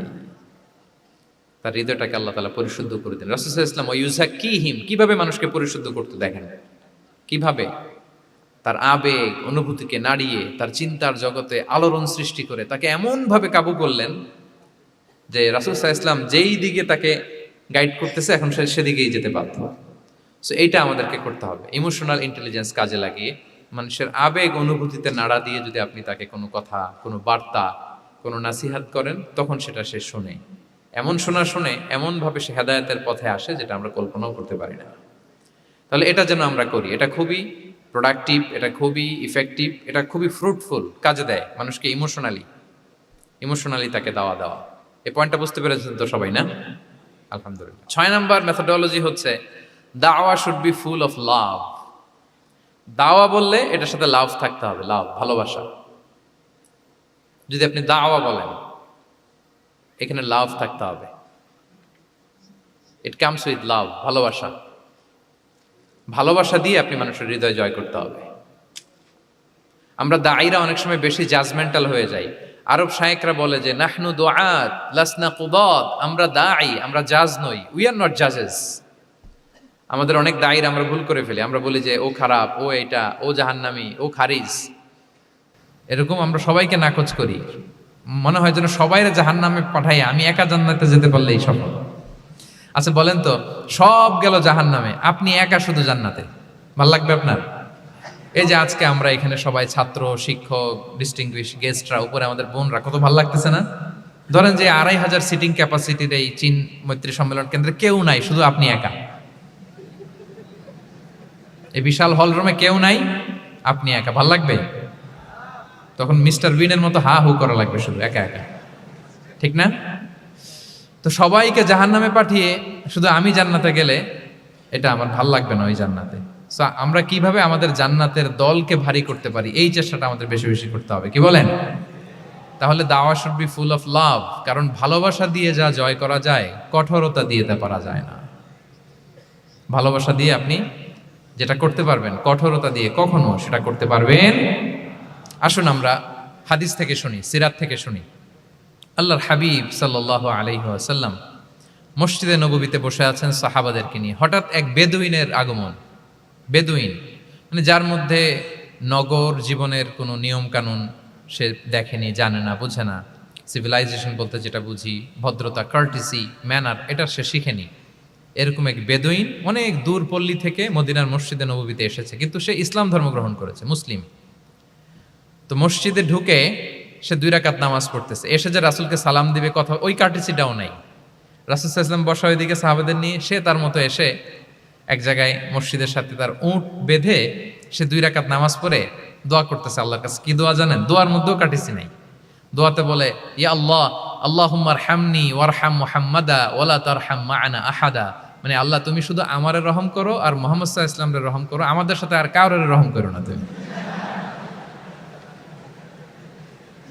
বেদুইন, তার মধ্যে আদাবু দোয়া, দোয়ার যে একটা এটিকেটস আছে, এটা তো তার জানা নাই। দোয়ায় অন্যদের জন্য দোয়া করলে যে নিজের লাভ, এটা সে জানতো না। আমি যদি বলি যে আল্লাহ এই ভাইদেরকে তুমি কবুল করো, তখন ফেরেশতারা বলে আল্লাহ যিনি দোয়া করতেছে আগে তাকে তুমি কবুল করো। কেউ অসুস্থ, আমি যদি বলি আল্লাহ আমার এই ভাইকে তুমি সুস্থ করো, আল্লাহর ফেরেশতারা বলে আল্লাহ যিনি দোয়া করলেন আগে তার রোগ বালাই থাকলে আগে তাকে সুস্থ করো। তো এই যে দোয়ার এটিকেটস, আদাব ও দোয়া, এটা সে জানতো না। সে দোয়া করতেছে আল্লাহুম্মা আরহামনি ওয়ারহাম মুহাম্মাদা ওয়ালা তারহাম মা'ানা আহাদা, শুধু আমারে রহম করো, মুহাম্মদ সাল্লাল্লাহু আলাইহি ওয়াসাল্লাম রহম, আর কাউরে না। তো রাসূল সাল্লাল্লাহু আলাইহি ওয়াসাল্লাম দূর থেকে দেখতেছেন এই দোয়া, আর বলতেছেন যে হায় রে, একটা প্রশস্ত জিনিসকে সে সংকীর্ণ বানায় ফেললো। আল্লাহর কাছে কি রহমের কোনো কমতি বা ঘাটতি আছে? নাই। সে তো দোয়াতে সবাইকে ইনক্লুড করতে পারতো। তো রাহমাতাল লিল আলামিন আল্লাহর হাবিব সাল্লাল্লাহু আলাইহি ওয়াসাল্লাম তিনি বুঝতে পেরেছেন যে এই লোকটা আসলে বেদুইন, তার মধ্যে ওই কার্টিসি নাই। তো তিনি ফলো করতে লাগলেন যে দেখি লোকটা কি করে। তো লোকটা দোয়া টোয়া করেই এবার যে মসজিদের এক কর্নারে বসে ওখানেই পেশাব করা শুরু করলো।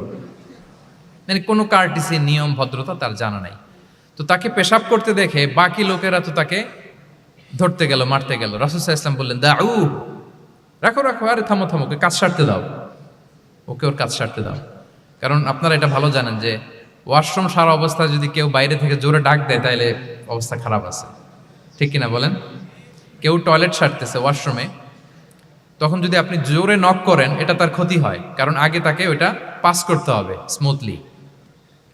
এটাও একটা এটিকেটস যে কেউ ওয়াশরুমে গেল, আমাকেও যেতে হবে, তো আমি যে বারবার ডিস্টার্ব না করে ওখানে একটু পায়চারা করতে পারি, একটু হালকা মৃদু শব্দে কাশি দিতে পারি, বা আমি যে বাইরে আছি, সামওয়ান ইজ ওয়েটিং আউটসাইড, এটা তাকে বুঝাতে পারি। কিন্তু অনেকে যে কি করে, ধাম ধাম করার যখন শুরু করে, ওই বেচারার তো অবস্থা টাইট। এটা যেন আমরা না করি, এই শিক্ষাটা কিন্তু এই হাদিস থেকে পাই। রাসূল সাল্লাল্লাহু আলাইহি ওয়াসাল্লাম বললেন, দাউ দাউ, রাখো রাখো, আরে ছাড়ো ছাড়ো, ও তো এখন করতেছে, ইউরিন পাস করতেছে, রাখো, ওটাও সারুক, আগে সারুক, আমরা পরে ডিল করি। তো সবাইকে তিনি থামালেন, ও সারলো। এবার রাসূল সাল্লাল্লাহু আলাইহি ওয়াসাল্লাম বললেন, এবার তোমরা যে ওয়াহারিকু আলা বাউলিহি সাজলান মিন মা, যেহেতু মসজিদে নববীর ফ্লোর ছিল বালুর ফ্লোর, শুকিয়ে যাবে, বললেন যে ওর পেশাব করা জায়গার উপর 1 বালতি পানি ঢেলে দাও। সাহাবারা দিল। আর এই বেদুইন লোককে রাসূল সাল্লাল্লাহু আলাইহি ওয়াসাল্লাম কাছে টেনে নিলেন, যে তাকে খুব ভালোবাসা দিয়ে বললেন, কি অবস্থা তোমার, কোত্থেকে আসছো, সব খোঁজ খবর নিয়ে বললেন যে তুমি যে এইখানে নামাজ পড়লা, এরপরে আবার এই কাজটা সারলা, তুমি কি জানো এখানে আল্লাহর জিকির করা হয়, এটা আমাদের এবাদতগাহ। এখানে আমরা রবের জিকির করি, তার কাছে ফরিয়াদ করি, সবাই মিলে এই কমিউনিটির সবাই এখানে আসে, এই কমিউনিটির মদিনার কমিউনিটির সবাই মিলে নারী পুরুষ নির্বিশেষে আমরা এসে এখানে আল্লাহর কাছে ফরিয়াদ করি, দোয়া করি, এবাদত করি, কোরআন তেলাওয়াত করি, এটা আমাদের এবাদতগাহ। এইখানে কি এমন কাজটা করা তোমার ঠিক হলো? সে তো লজ্জায় কাচুমাচু হয়ে রাসূল সাল্লাল্লাহু আলাইহি ওয়াসাল্লামের কাছে ক্ষমা চাইতেছে। সুবহানাল্লাহ বিহামদি। একটা কঠিন পরিস্থিতিকে ভালোবাসা দিয়ে রাসূল সাল্লাল্লাহু আলাইহি ওয়াসাল্লাম কোথায় নিয়ে যেতেন, এটাকে পুরো হিস্ট্রি পাল্টে দিতেন, সিনারিও পাল্টে দিতেন। সাহাবারা অবাক হলো, তারাও শিখলো যে না, এরকম করা যাবে না। তখন তাকে এইভাবে ডিল করলেন। আর সাহাবারা যারা রাগারাগি করেছিল, সাহাবীদেরকে রাসূল সাল্লাল্লাহু আলাইহি ওয়াসাল্লাম বললেন, ফাইন্নামা বুইসতুম মুয়াসসিরিন ওয়ালাম তুবআসু মুআসসিরিন। মনে রেখো, তোমরা সহজপন্থী হয়ে প্রেরিত হয়েছ, তোমরা কঠিন কট্টরপন্থী হয়ে জটিলপন্থী হয়ে প্রেরিত হও নাই। তোমরা কোনো কাজকে জটিলভাবে সমাধানের দিকে যেও না, সহজ করে সলভ করবা। সুবহানাল্লাহ, সুবহানাল্লাহ বিহামদি। তাহলে দেখেন, ভালোবাসা দিয়ে রাসূল সাল্লাল্লাহু আলাইহি ওয়াসাল্লাম ওই বেদুইনকে যেভাবে আদব শিক্ষা দিলেন, তার হৃদয় জয় করলেন, কঠোরতা দিয়ে পারা যেত? বলেন তো, পারা যেত? পারা যেত না। তো 6 নাম্বার দাওয়া মেথোডোলজি হচ্ছে দাওয়া should be full of love, full of love, full of well wishes. আপনি শুভকামনা, ভালোবাসা, এটা দিয়ে আপনি মানুষের হৃদয়ে যতটুকু জায়গা পাবেন, কঠোরতা দিয়ে পাবেন না। আরেকটা ছোট্ট উদাহরণ দেই। সুমামা ইবনে উসাল রাদিয়াল্লাহু তাআলা আনহু, উনি ইয়ামামার অধিপতি ছিলেন, অধিপতি। রাসূল সাল্লাল্লাহু আলাইহি ওয়াসাল্লামকে হত্যা করতে এসেছিলেন গোপনে। কি করতে? হত্যা করতে। কি করতে বলেন সবাই? হত্যা করার জন্য এসেছিলেন। কিন্তু দুর্ভাগ্যক্রমে হত্যা করতে এসে সে ধরা পড়ে গেছে সাহাবীদের হাতে, হত্যার করতে পারে নাই সুমামা ইবনে উসাল। তো সাহাবীরা তাকে ধরে মসজিদে নববীর পিলারের সাথে বেঁধে রাখলো, বেঁধে রাসূল সাল্লাল্লাহু আলাইহি ওয়াসাল্লামকে ডাকলো। তারা বলল যে ইয়া রাসূলুল্লাহ, দেখেন ইয়ামামা থেকে আসছে সুমামা ইবনে উসাল আপনাকে হত্যা করবার জন্য, তাকে আমরা ধরে ফেলেছি, আমরা বেঁধে রেখেছি। রাসূল সাল্লাল্লাহু আলাইহি ওয়াসাল্লাম তার কাছে যে তার খোঁজ খবর নিলেন প্রথম দিন, এবং তার সামনে যথারীতি তাওহীদ এবং রিসালার দাওয়াত দিলেন। ফিরে আসলেন, ফিরে এসে সাহাবাদেরকে বললেন, তোমাদের ঘরে ভালো রুটি আছে কার কাছে? রুটির কালেকশন, আটা পিষে রুটি বানাতে পারবে। একজন বলল আমি। বললো যে এটা সুমামাকে দিয়ে আস। তো দিয়ে আসলো। আরেকজন বললো ভালো তাজা খেজুর আছে কার কাছে? এক সাহাবী বললেন আমার কাছে। রাসূল ইসলাম বললেন যাও, এটা সুমামাকে দিয়ে আস। দিয়ে আসলেন। এরপরের দিন রাসূল ইসলাম যে আবার ইসলামের সৌন্দর্য, মাহাসিনু আহকামি শারিয়া, ইসলামী শারিয়ার যে বিউটি অফ ইসলাম, এটা তুলে ধরলেন, ইসলামের যৌক্তিকতা তুলে ধরলেন। সে অবাক হতে লাগলো যে কিরে, যুদ্ধবন্দীদের সাথে মুহাম্মদ সাল্লাল্লাহু আলাইহি ওয়াসাল্লাম এবং তার অনুসারীরা এরকম আচরণ করে? সে তো যুদ্ধবন্দী, এত সুন্দর আচরণ। তাকে আবার ইসলামের সুশীতল বাণীগুলোর প্রতি আহ্বান করে রাসূল ইসলাম বাড়িতে এসে এবার নিজের যে উট আছে, উটকে যে পালে, সে রাখালকে বলল তুমি উটের দুধ দহন করে তাকে কিছু দুধ দিয়ে আসো। সুবহানাল্লাহ। আসছিল রাসূল সাল্লাল্লাহু আলাইহি ওয়াসাল্লামকে কি করতে? হত্যা করতে।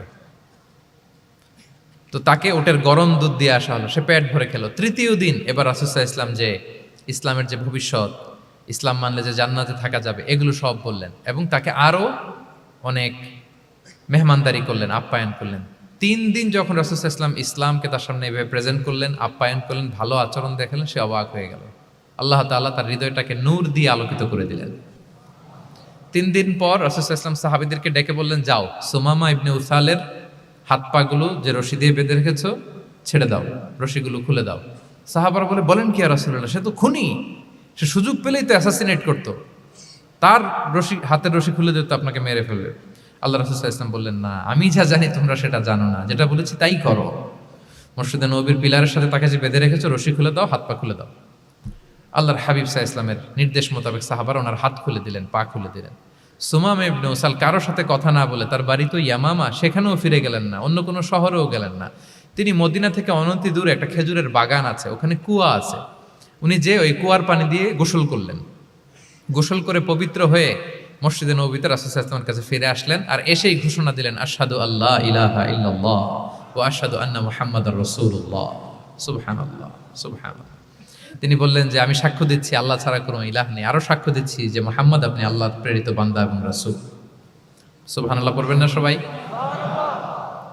এবার তিনি বললেন, মুহাম্মদ, আপনার চেহারার চাইতে অপছন্দের চেহারা পৃথিবীতে আর দ্বিতীয়টা আমার কাছে ছিল না, কিন্তু আজকের পর থেকে আপনার চেয়ে প্রিয় চেহারা, আপনার চেহারার চেয়ে প্রিয় কোনো চেহারা আমার কাছে আর নাই। ইসলামের চেয়ে অপছন্দনীয় ধর্ম আমার কাছে আর ছিল না, কিন্তু আজ থেকে ইসলামের চেয়ে পছন্দনীয় কোনো ধর্ম আমার কাছে নাই। মদিনার চেয়ে অপছন্দের শহর আমার কাছে ছিল না, তো আজ থেকে মদিনার চেয়ে কোনো প্রিয় শহর আমার কাছে নাই। সুবহানাল্লাহ। উনি গমের বড় ডিলার ছিলেন, গম ব্যবসা করতেন। উনার থেকে গম নিয়ে মক্কায় মুশরিকরা চলতো। তিনি ঘোষণা দিলেন, আজকে থেকে আমার এলাকার কোনো গম মক্কায় যাবে না। এবার মক্কাবাসী পড়ছে বিপদে, গম ছাড়া তো তারা খেতেও পারবে না। তারা আল্লাহর হাবিব সাল্লাল্লাহু আলাইহি ওয়াসাল্লামের কাছে চিঠি লিখে পাঠালেন যে, মুহাম্মদ, তোমার এই যে নতুন অনুসারী, সে যদি গম না দেয় আমাদের তো অবস্থা খারাপ। তুমি দয়া করে এই গমের সাপ্লাই আবার যাতে সে চালু করে তুমি একটু বলে দাও। আল্লাহর হাবিব সাল্লাল্লাহু আলাইহি ওয়াসাল্লাম আবার সুমামা ইবনে উসালকে বলে দিলেন, আবার সে সাপ্লাই চালু করলো। সুবহানাল্লাহ বিহামদি। এবং তিনি প্রথম তালবিয়া পাঠ করে উমরা করেছিলেন, ওনার আগে কেউ এভাবে উমরা। তাহলে দেখেন, আসলো খুনি হয়ে, আসলো কি হয়ে? খুনি হয়ে, আর ফিরে গেল নবী প্রেমিক হয়ে। সুবহানাল্লাহ। এটা কিভাবে সম্ভব হয়েছে? রাসূল সাল্লাল্লাহু আলাইহি ওয়াসাল্লামের উদারতা, ভালোবাসা। ঠিক কিনা বলেন? তাহলে আপনি যদি দাওয়ার কথা বলেন আমাকে, দাওয়া should be full of love. কারণ ভালোবাসা দিয়ে যা জয় করা যায়, কঠোরতা দিয়ে সেটা পারা যায় না। কয়টা গেল? 6টা। আর রইল কয়টা? 4টা। আগ্রহ আছে তো না শোনার? আচ্ছা, 7 নাম্বার হচ্ছে, 7 নাম্বার, রাসূল সাল্লাল্লাহু আলাইহি ওয়াসাল্লাম যদি কাউকে কারেকশন করতে চাইতেন, কখনো তাকে অপমান করতেন না, অন্যের সামনে তার নাম নিতেন না, নাম না নিয়ে তাকে শুধরে দিতেন। এটা দাওয়ার আর একটা মেথোডোলজি। কেউ কোনো ভুল কাজ করলে তার নাম ধরে অন্যের সামনে লজ্জিত করতেন না। আমরা কিন্তু অনেক সময় করে ফেলি, করি না? অন্যের সামনে মানুষকে কারেক্ট করি, এটা ঠিক না। The way he use to correct others, আপনি যদি সিরাতের দিকে তাকান, সুবহানাল্লাহ, কিভাবে উনি অন্যকে কারেকশন দিতেন, নাম উল্লেখ করতেন না। আমরা এটা অনেক ভুল করি। আমি এই জন্য খুব দুঃখিত এবং লজ্জিত। আমাদের দাওয়া অঙ্গনে আপনি ইউটিউব খুললে দেখবেন যে অনেক দায়ীরা, এক দায়ী আরেক দায়ীকে তুচ্ছ-তাচ্ছিল্য করছে, তার নাম নিয়ে তাকে ছোট করা, তাকে খারিজ করা, তাকে নাকচ করা, সে জাহান্নামী, সে কাফের, সব ইসলামের ঠিকাদারি উনি একা নিজে নিয়ে বসে আছে, আর বাকি যা আছে সব খারিজ। এইটা রাসূল সাল্লাল্লাহু আলাইহি ওয়াসাল্লামের দাওয়ার সাথে যায় না। বরং কেউ যদি কোনো ভুল কিছু বলে, ভুল করে, আপনি যদি মনে করেন যে না তার এটা ভুল, আমারটা সঠিক, তো আপনার নিয়ম হচ্ছে আপনি সঠিকটা প্রচার করা। তাহলে কেউ যদি ভুল করে থাকে তারও টনক নড়বে, বাকিরাও সঠিকটা জেনে যাবে। এটা হচ্ছে রাসূল সাল্লাল্লাহু আলাইহি ওয়াসাল্লামের দাওয়া মেথোডোলজি। তিনি কখনো কারো নাম ধরে অন্যের সামনে, মানুষের সামনে তাকে লজ্জা দিতেন না, তাকে কারেক্ট করতে যেতেন না। এটা ছিল রাসূল সাল্লাল্লাহু আলাইহি ওয়াসাল্লামের বৈশিষ্ট্য। আসুন আমরা সিরাত থেকে দেখি, হাদিস থেকে দেখি। আল্লাহর হাবিব সাল্লাল্লাহু আলাইহি ওয়াসাল্লাম উনি রাতে দিনে কি কি আমল করতেন, গোপন আমল, এগুলো জানার জন্য 3 জন সাহাবী রাসূল সাল্লাল্লাহু আলাইহি ওয়াসাল্লামের স্ত্রীদের কাছে গেলেন। যে জিজ্ঞেস করলেন যে আপনারা আমাদেরকে বলুন যে রাসূল সাল্লাল্লাহু আলাইহি ওয়াসাল্লাম রাতে কি আমল করে, দুপুরে কি আমল করে, বিকেলে কি আমল করে। তো আমাদের আম্মা জানেরা, রাসূল সাল্লাল্লাহু আলাইহি ওয়াসাল্লামের প্রিয়তমা স্ত্রীরা বললেন যে উনি রাতে এরকম তাহাজ্জুদ, দুপুরবেলা এরকম তেলাওয়াত, এই সময় নফল নামাজ, এই সময় এটা এটা এটা করে। আল্লাহর হাবিব সাল্লাল্লাহু আলাইহি ওয়াসাল্লামের পুরো আমলের ফিরিস্তি যখন শোনানো হলো, কাআন্নাহুম তাকাল্লুহা, তাদের কাছে এটা একটা কম মনে হলো পরিমাণে। তারা ভাবছিল হয়তো আরো বেশি করে। তখন তাদের একজন বলল, আরে আইনা নাহনু মিন রাসূলিল্লাহ, কই রাসূল সাল্লাল্লাহু আলাইহি ওয়াসাল্লাম, কই আমরা। রাসূল সাল্লাল্লাহু আলাইহি ওয়াসাল্লামের ব্যাপারে আল্লাহ বলেছেন, কদ গুফিরা লাহু মা তাকাদ্দামা মিন যামবিহি ওয়া মা তাআখার। রাসূল সাল্লাল্লাহু আলাইহি ওয়াসাল্লামের আগের পরের সব গুনাহ মাফ। আদতে তো ওনার কোনো গুনাহই নাই, তারপরও একটা স্পেশাল স্ট্যাটাস হচ্ছে আপনার আগের পরের সব গুনাহ মাফ। তো তারা বলল, যেই মহান ব্যক্তির, যেই নবীর আগের পরের সব গুনাহ মাফ বলে ঘোষণা দেওয়া হয়েছে, তার সাথে তো আমাদের তুলনা করলে হবে না, আমাদের তো বেশি আমল করতে হবে। রাসূল সাল্লাল্লাহু আলাইহি ওয়াসাল্লাম হয়তো এই জন্য এই স্ট্যান্ডার্ড মেনটেন করেন না, এরকম করলে তো আমরা মাফ পাবো না আল্লাহর কাছে। ভালো চিন্তা থেকেই তারা ভাবছেন যে না, আমাদের আমল আসলে কম হয়ে যাচ্ছে, বাড়াইতে হবে। রাসূল সাল্লাল্লাহু আলাইহি ওয়াসাল্লামের কথা ভিন্ন, আমাদের বাড়াইতে হবে। তো কি করতে হবে?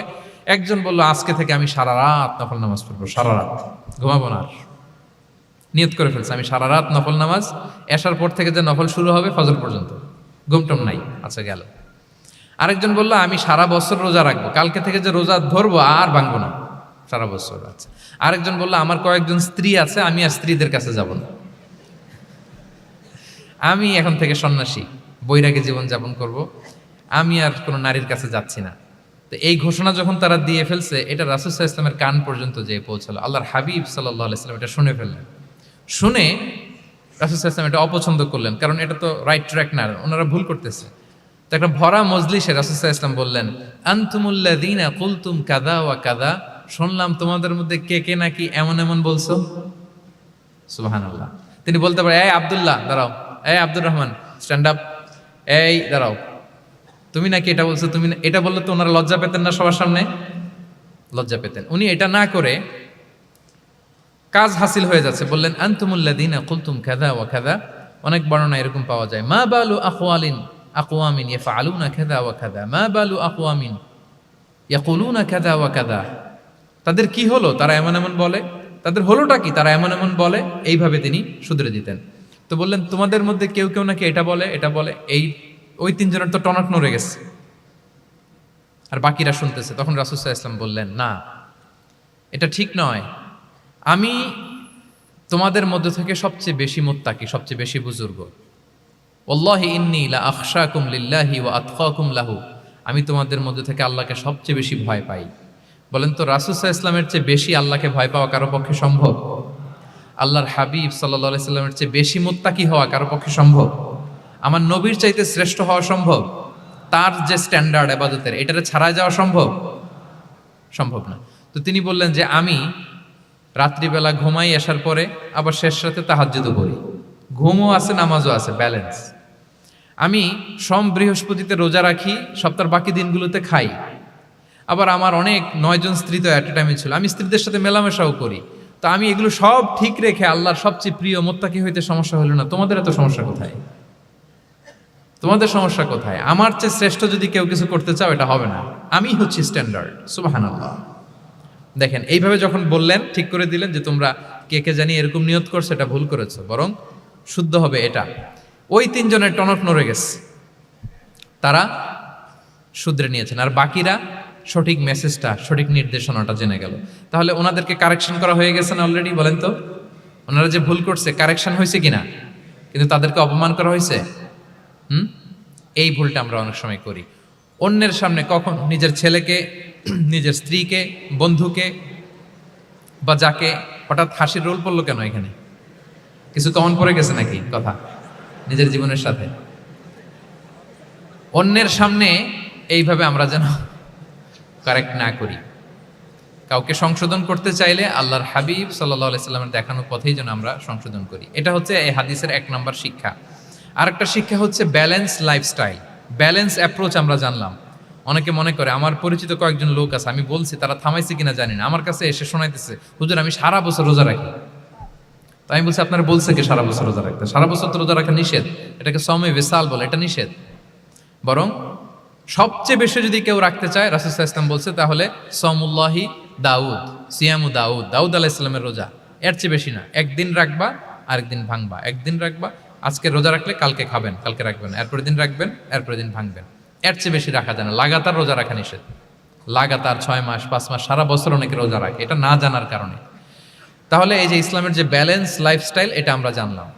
কাউকে কিভাবে শুধরে দিতে হবে, কারেক্ট করতে হবে, কারেকশনের ওয়ে, এটা আমরা জানলাম। আরেকটা হচ্ছে ইসলাম যে the combination of material and spiritual life, এইটার একটা তথ্য আমরা জানলাম যে আপনার এই দুনিয়াও লাগবে, আপনার আখিরাতও লাগবে।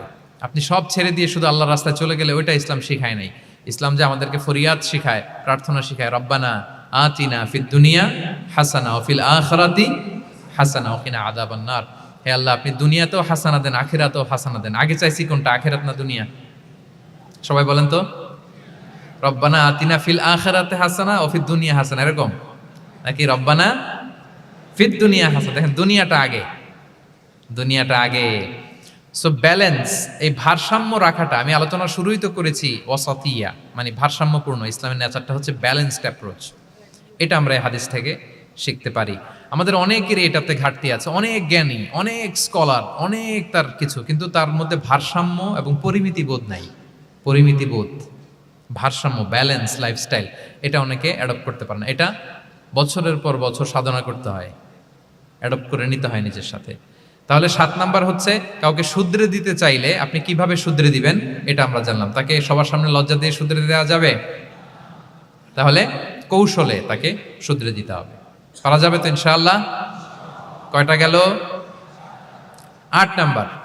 8 নাম্বার হচ্ছে, এটা দায়ীদের জন্য অনেক বড় রিমাইন্ডার। সেটা হচ্ছে, আমরা যে দাওয়া দেই, এটা খেয়াল রাখতে হবে। আমি যা বলি ওটা সবার আগে অ্যাপ্লাই করতে হবে নিজের মধ্যে। আমরা অনেক সময় এটা করে ফেলি যে ভালো একটা হাদিস শুনলে, কোরআনের আয়াত শুনলে, একটা কিছু শুনলে মনে করি যে এগুলো এই সবার জন্য, মানে এটা বাদ, এখান থেকে শুরু, লাইনটা এখান থেকে শুরু, এইখান থেকে যারা আছে এই সবাই এগুলো পালন করবে, আমি এটার বাইরে। দেখবেন যার সাথেই কথা বলেন তার কোনো সমস্যা, তার দোষ, তার কিভাবে সেলফ ডেভেলপমেন্ট, আত্মোন্নয়ন, আত্মশুদ্ধি, শুদ্ধাচার এগুলো নিয়ে কথা নাই। খালি বলি যে কি সমস্যা রে ভাই সমাজে, জানেন শেষ হয়ে গেল দেশটা। তারপর রাজনীতিতে সমস্যা, সমাজে সমস্যা, হুজুরদের মধ্যে সমস্যা, ওদের মধ্যে সমস্যা, শুধু সমস্যা, মানে উনি সব জায়গায় সমস্যা দেখতে পায়। কিন্তু বেসিকলি আপনি যখন সমস্যা নিয়ে কথা বলবেন সবার আগে খেয়াল করতে হবে যে ওই সমস্যায় আমি আক্রান্ত কিনা। আমরা কেন যেন অন্যকে কাঠগড়ায় দাঁড় করাতে বেশি পছন্দ করি, কিন্তু নিয়ম হচ্ছে নিজেকে বারবার কাঠগড়ায় দাঁড় করানো, যে আমি ঠিক করতেছি কিনা, আসলে আমার মধ্যে শুদ্ধাচার আছে কিনা, আমার লেনদেন ঠিক আছে কিনা, আমি আমার মধ্যে সততা আছে কিনা, do I live a decent life, আমি যা বলি আমি তা করি কিনা। এটা অনেক সময় আমরা ভুলে যাই। আমরা যা বলি সেটার জন্য আগে আমরা নিজে আমল করতে পারি। আল্লাহ তৌফিক দান করুন। আল্লাহ তাআলা বলছেন, ইয়া আইয়ুহাল্লাযীনা আমানু লিমা তাকুলুনা মা লা তাফআলুন, কেন তুমি সেটা বলো যেটা তুমি করো না, কেন সেটা বলো। সো আমরা যদি দাওয়া কাজ করতে চাই, আমি যে দাওয়াটা দিব বা নাসিহাত দিব বা বার্তাটা রাখবো, সবার আগে যেন এটা নিজের দিকে, ওই তীর যেন নিজের দিকে থাকে, যে না এটা আগে তোমার জন্য, আগে তুমি পালন করো, পাশাপাশি এটা সবার জন্য, এটা যেন আমরা করি। আল্লাহর হাবিব সাল্লাল্লাহু আলাইহি ইসলামের জীবনে যদি আমরা দেখি তাহলে দেখবো উনি যা বলতেন ওটা নিজে আগে বেশি করতেন। আল্লাহু আকবার। উনি ইবাদতের কথা বলতেন, আল্লাহর সামনে নিজেকে সঁপে দেওয়ার কথা বলতেন। আর নিজেকে কিভাবে সঁপে দিতেন দেখেন, তিনি যখন দোয়া করতেন নিজেকে ছোট করতে করতে তিনি আল্লাহরে বলতেন, আল্লাহুম্মা ইন্নী আবদুক ওয়াবনু আবদিক ওয়াবনু আমাতিক নাসিয়াতি বিয়াদিক, হে আল্লাহ আমি আপনার দাস, আল্লাহ আমি দাসের ঘরের দাস, দাসীর ঘরের দাস। মানে আমার পিতা আব্দুল্লাহ আপনার দাস, আমার মা আমিনা আপনার দাসী। সো আমরা সবাই আপনার গোলামের ঘরের গোলাম। এর চেয়ে তুচ্ছ, ছোট, নগণ্য করে কি আর আল্লাহর সামনে নিজেকে পেশ করা যায় বলেন? এরপর তিনি বলতেন, নাসিয়াতি বিয়াদিক, আল্লাহ আমার মাথার চুলের ঝুঁটি আপনার হাতের মুঠোয়। মাথার চুলের ঝুঁটি হাতের মুঠোয় মানে কি, আপনি ডানে টান দিলে আমি ডানে যেতে বাধ্য, আপনি বাঁয়ে টান দিলে মানে আমার আর কিছু নেই, আল্লাহ সব সঁপে দিলাম আপনার কাছে। কিভাবে নিজেকে তিনি সঁপে দিতেন। তাহাজ্জুদের সালাতে যখন রাতে দাঁড়াতেন, আম্মা জান আয়েশা রাদিয়াল্লাহু তাআলা আনহা বলেন, দাঁড়িয়ে থাকতে থাকতে পা দুইটা ফুলে যেত এরকম, হাত্তা তাতাফাত্তারা কদামা, খুব কষ্ট হতো আল্লাহ রাসূল সাল্লাল্লাহু আলাইহি ওয়াসাল্লামের। তো আম্মা জান আয়েশা বলতেন, ইয়া রাসূলুল্লাহ কদ গুফিরা লাকা মা তাকদ্দামা মিন যামবিকা ওয়া মা তাআখার, আল্লাহ তো বলেছেন আপনার সব গুনাহ মাফ, গুনাই তো নাই, তাও ঘোষণা সব গুনাহ মাফ, এত কষ্ট নিজের দেহের উপর নিজে কেন দেন? আল্লাহর হাবিব সাল্লাল্লাহু আলাইহি ওয়াসাল্লাম বলতেন, আফালা উহিব্বু আন আকুনা আবদান শাকুরা, হে আয়েশা এটা ঠিক আল্লাহ আমাকে মর্যাদা দিয়েছেন, কিন্তু আমি কি শুকরগুজার বান্দা হতে চাইবো না? আল্লাহর নেয়ামতে যে আমি ভেসে বেড়াই, আল্লাহর নেয়ামতে যে আমি বেঁচে আছি, আল্লাহর অনুগ্রহের কারণে যে আমার এত সম্মান, সে আল্লাহর প্রতি আমি কি নিজেকে পেশ করব না? আফালা উহিব্বু আন আকুনা আবদান শাকুরা, আমি কি শুকরগুজার হব না? আমার রোলটা তো আমাকে প্লে করতে হবে, আমাকে তো উজাড় করে আমার রবের সামনে আমাকে উপস্থাপন করতে হবে। দেখেন, শুধু বলতেন না, করে দেখাতেন। রাতের সালাতে যখন কিয়ামুল লাইল করতেন, কাঁদতে কাঁদতে দাড়ি ভিজে যেত, কাঁদতে কাঁদতে হাত্তা বাল্লাল আরদা হাত্তা বাল্লা লিহিয়াতাহু হাত্তা বাল্লা হাজরাহু, কাঁদতে কাঁদতে জুব্বা ভিজে যেত। সিজদায় পরে যখন থাকতেন কাঁদতে কাঁদতে জমিন ভিজিয়ে ফেলতেন আল্লাহর হাবিব সাল্লাল্লাহু আলাইহি ওয়াসাল্লাম। এভাবে নিজেকে আল্লাহ তাআলার সামনে পেশ করতেন। সো আমরা যারা দাওয়া অঙ্গনে কাজ করি, এটা খুব পিচ্ছিল পথ, এটা খুবই পিচ্ছিল। আমাদের খেয়াল রাখতে হবে যে আমি যা বলি এটা আমি করি কিনা। এটা দায়ীদের জন্য চ্যালেঞ্জিং। সে নিজে একটা ডিসেন্ট লাইফ লিড করা, তার নিজের মধ্যে সততা থাকা, নৈতিকতা থাকা, মোরালিটি, এথিক্স, ভ্যালিউজ নিয়ে যে আমরা বলি, ওই ভ্যালিউজের প্র্যাকটিস যেন আমাদের মধ্যে থাকে। আল্লাহ তাআলা আমাদেরকে তৌফিক দান করুক, আমরা পড়ি আমিন। 9 নম্বরে হচ্ছে কনসিডারেট হওয়া। রাসূল সাল্লাল্লাহু আলাইহি ওয়াসাল্লাম খুবই কনসিডারেট ছিলেন, এটা খুব গুরুত্বপূর্ণ, খেয়াল করে শুনুন। কনসিডারেট মানে খুব উচ্চ বিবেকবোধ সম্পন্ন ব্যক্তিত্ব, খুব বিবেকবোধ সম্পন্ন। আমাদের অনেকের মধ্যে এটা, আমাদের অনেকের সেন্স কাজ করে না। আল্লাহর হাবিব সাল্লাল্লাহু আলাইহি ওয়াসাল্লাম he was a man of 6 senses, 6টা সেন্স ওনার কাজ করতো। সুবহানাল্লাহ, সুবহানাল্লাহ। কথা বলতেছেন, ওদিকে কি হচ্ছে, ওদিকে সব একসাথে একটা গ্ল্যান্সে তিনি মেনটেন করতেন। সুবহানাল্লাহ বিহামদি। তো এই উচ্চ বিবেকবোধ সম্পন্ন হইতে হবে দাঈদের। রাসূল সাল্লাল্লাহু আলাইহি ওয়াসাল্লাম একবার নামাজ পড়াচ্ছেন, পিছনে বাচ্চার কান্নার আওয়াজ, নামাজ ছোট করে দিয়েছেন, একেবারে ছোট, শর্ট করে সিজদা, রুকু, মানে যতটুকু না হলেই না, অতটুকু করে নামাজ শেষ। জিজ্ঞেস করা হলো কেন? বললেন যে আমি দেখলাম একটা ছোট বাচ্চা কাঁদছে, এই বাচ্চার মায়ের বোধহয় খুব কষ্ট হয়ে যাচ্ছে পেছনে, বাচ্চাটাকে সামলাতে মহিলাদের প্রেয়ার হলে মাটার বোধহয় খুব কষ্ট হচ্ছে, এজন্য আমি নামাজটা একটু শর্ট করে দিয়েছি। সুবহানাল্লাহ। আমরা নামাজে দাঁড়ালে দিন দুনিয়ার হুঁশ নেই, কি হচ্ছে না হচ্ছে না, আপনার সব খেয়াল রাখতে হবে কি হচ্ছে। You are a leader, you are a দাঈ, আপনাকে এটা খেয়াল রাখতে হবে। রাসূল সাল্লাল্লাহু আলাইহি ওয়াসাল্লাম এরকম উচ্চ বিবেকবোধ সম্পন্ন লোক ছিলেন। মুআয ইবনে জাবালকে এক জায়গার মদিনার পাশেই ইমাম করে পাঠালেন, ইমাম। তো ওই এলাকার মুসল্লিরা ছিলেন শ্রমজীবী। কি জীবী? শ্রমজীবী। ওনারা উট দিয়ে পানি নিয়ে খেজুর গাছে পানি সেচ দিত, তারা খুব কষ্ট করে সারাদিন। তো উনি মাগরিবের নামাজে একদিন নামাজ শুরু করলেন, আল্লাহু আকবার বলে সূরা ফাতিহার পরে উনি সূরা বাকারা শুরু করলেন। কোন সূরা? কোরআনের সবচাইতে ছোট সূরা নাকি? হ্যাঁ, আয়াত কত? সবচাইতে বড় সূরা। তো উনি হয়তো একটা খুব চিল মুডে আছেন, একটা খুব ভালো মুডে আছেন, এবাদতের একটা মুডে আছেন। উনার আবেগ থেকে উনি হয়তো সূরা বাকারা শুরু করে দিয়েছেন, তেলাওয়াত করে করে মজা পাচ্ছেন, করতেছেন। কিন্তু পিছনে মুসল্লিরা হচ্ছে শ্রমজীবী, সারাদিন খেতে খামারে খেজুর বাগানে কাজ করে ওনারা নামাজ পড়তেছেন।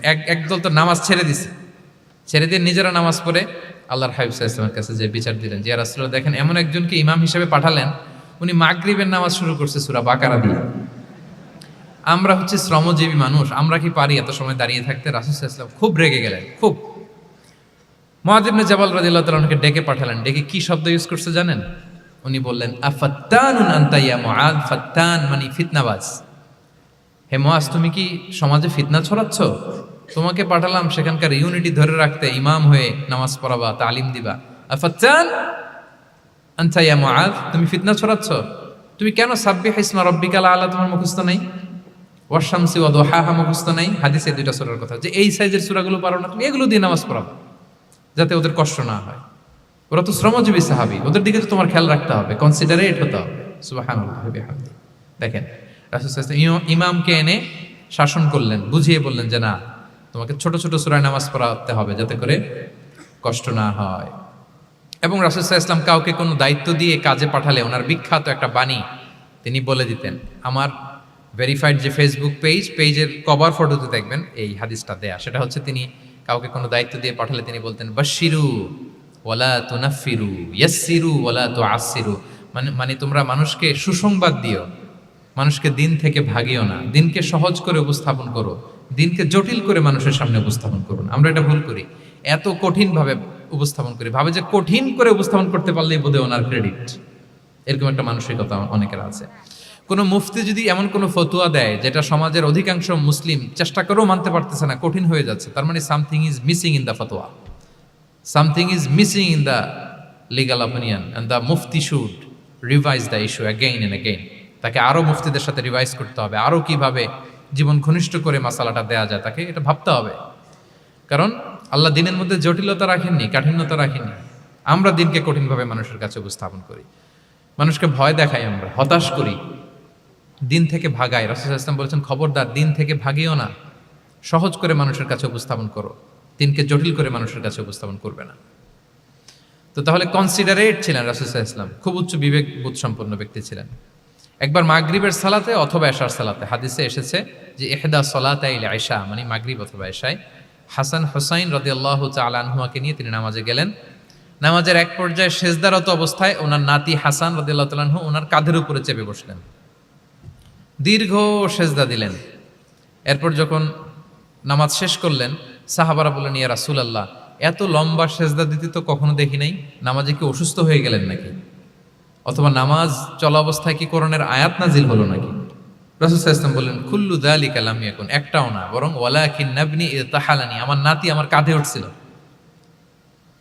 ফাকারিহতু আন উআজ্জিলাহু হাত্তা ইয়াকদিয়া হাজাতা, আমি সেজদায় উঠতে গেলেই তো ও যে খেলতেছে এটা ডিস্টার্ব হয়ে যাবে, সো ওর যতক্ষণ না ওর খেলা শেষ না হয় আমি একটু ওয়েট করতেছিলাম। তার খেলাধুলা শেষে তার সময় যখন হয়েছে, নেমে গেছে, আমি তখন সেজদা থেকে মাথা উঠিয়েছি। কি কনসিডারেট ছিলেন দেখেন, কি উচ্চ বিবেকবোধ সম্পন্ন। অন্যের যাতে কষ্ট না হয়, অন্যের যে কোনো কনসার্ন, এগুলো সব তিনি খেয়াল রাখতেন। সো দাঈদের এরকম সিক্স সেন্সের অধিকারী হওয়ার চেষ্টা করতে হবে। আল্লাহ তাআলা আমাদেরকে তৌফিক দান করুন। কয়টা গেল? 9টা। আর একটা সর্বশেষ, এটা খুব গুরুত্বপূর্ণ, আপনাদের সাথে খুব রিলেভেন্ট, খুবই রিলেভেন্ট, মনোযোগ দিয়ে শুনুন। সেটা হচ্ছে প্রপার টাইমিং ফর দাওয়া। দাওয়ার জন্য টাইমিংটা খুব গুরুত্বপূর্ণ। প্রপার টাইমে যদি দেন, ওটা ক্লিক করবে, ওটা স্পার্ক করবে। আর যদি সময় মতো না হয়, ওটা কাজ করবে না। প্রপার টাইমে প্রপার দাওয়াটা দিতে হয়, সঠিক সময়ের অপেক্ষা করা, যখন সেই সময়টা আসছে তখন দাওয়া দেওয়া। বুঝতে পেরেছেন না ব্যাপারটা? একটা ছোট্ট উদাহরণ দেই। এক ইহুদি কিশোর রাসূল সাল্লাল্লাহু আলাইহি ওয়াসাল্লামের খেদমত করতো। ইহুদি কিশোর, কোন ধর্মের কিশোর বলেন তো? ইহুদি কিশোর প্রায় আসতো রাসূল সাল্লাল্লাহু আলাইহি ওয়াসাল্লামের কাছে, আসতো রাসূল সাল্লাল্লাহু আলাইহি ওয়াসাল্লামের সেবা করতো, কিন্তু তাকে কখনো রাসূল সাল্লাল্লাহু আলাইহি ওয়াসাল্লাম দিনের দাওয়াত দেন নাই। ছেলেটা ইহুদি, কিন্তু তার সামনে কখনো দিনের দাওয়াত তিনি দেন নাই। তো একদিন দেখে যে ওই ছেলে আসে না, লাগাতার এরকম কয়েকদিন যাবত ওই ছেলে আর আসে না। তখন রাসূল সাল্লাল্লাহু আলাইহি ওয়াসাল্লাম খোঁজ নিলেন যে কি হয়েছে। তখন রাসূল সাল্লাল্লাহু আলাইহি ওয়াসাল্লাম শুনতে পেলেন যে ছেলেটা অসুস্থ। ছেলেটা কি অসুস্থ। আল্লাহর হাবিব সাল্লাল্লাহু আলাইহি ওয়াসাল্লাম তার বাসায় গেলেন, যে দেখতেন যে বিছানায় পড়ে আছে ছেলেটা।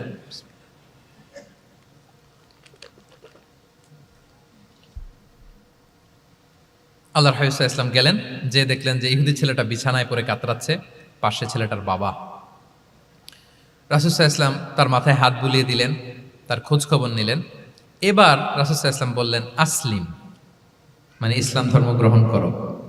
ফানাযারা ইলা ওয়াজহি আবি, ইহুদি ছেলেটা তার বাবার চেহারার দিকে তাকালো যে দেখি আব্বা কি বলে। বাবা যেহেতু দাঁড়ায় আছে, ফানাযারা ইলা ওয়াজহি আবি, বাবার চেহারার দিকে মুমূর্ষ ছেলেটা বাবার চেহারার দিকে তাকালো। তো বাবা বলল আতি আবুল কাসিম, মানে আবুল কাসিম যা বলে তাই শোনো। রাসূল সাল্লাল্লাহু আলাইহি ওয়াসাল্লামের বড় ছেলের নাম ছিল কাসিম, ফলে ওনাকে আবুল কাসিম বলে মদিনাতে ডাকা হতো। আমাদেরও তো বড় ছেলে বা বড় মেয়ের নাম ধরে ডাকে না? ধরেন যে আপনার বড় ছেলের নাম আব্দুল্লাহ, তো আপনারা বলে আব্দুল্লাহর বাবা।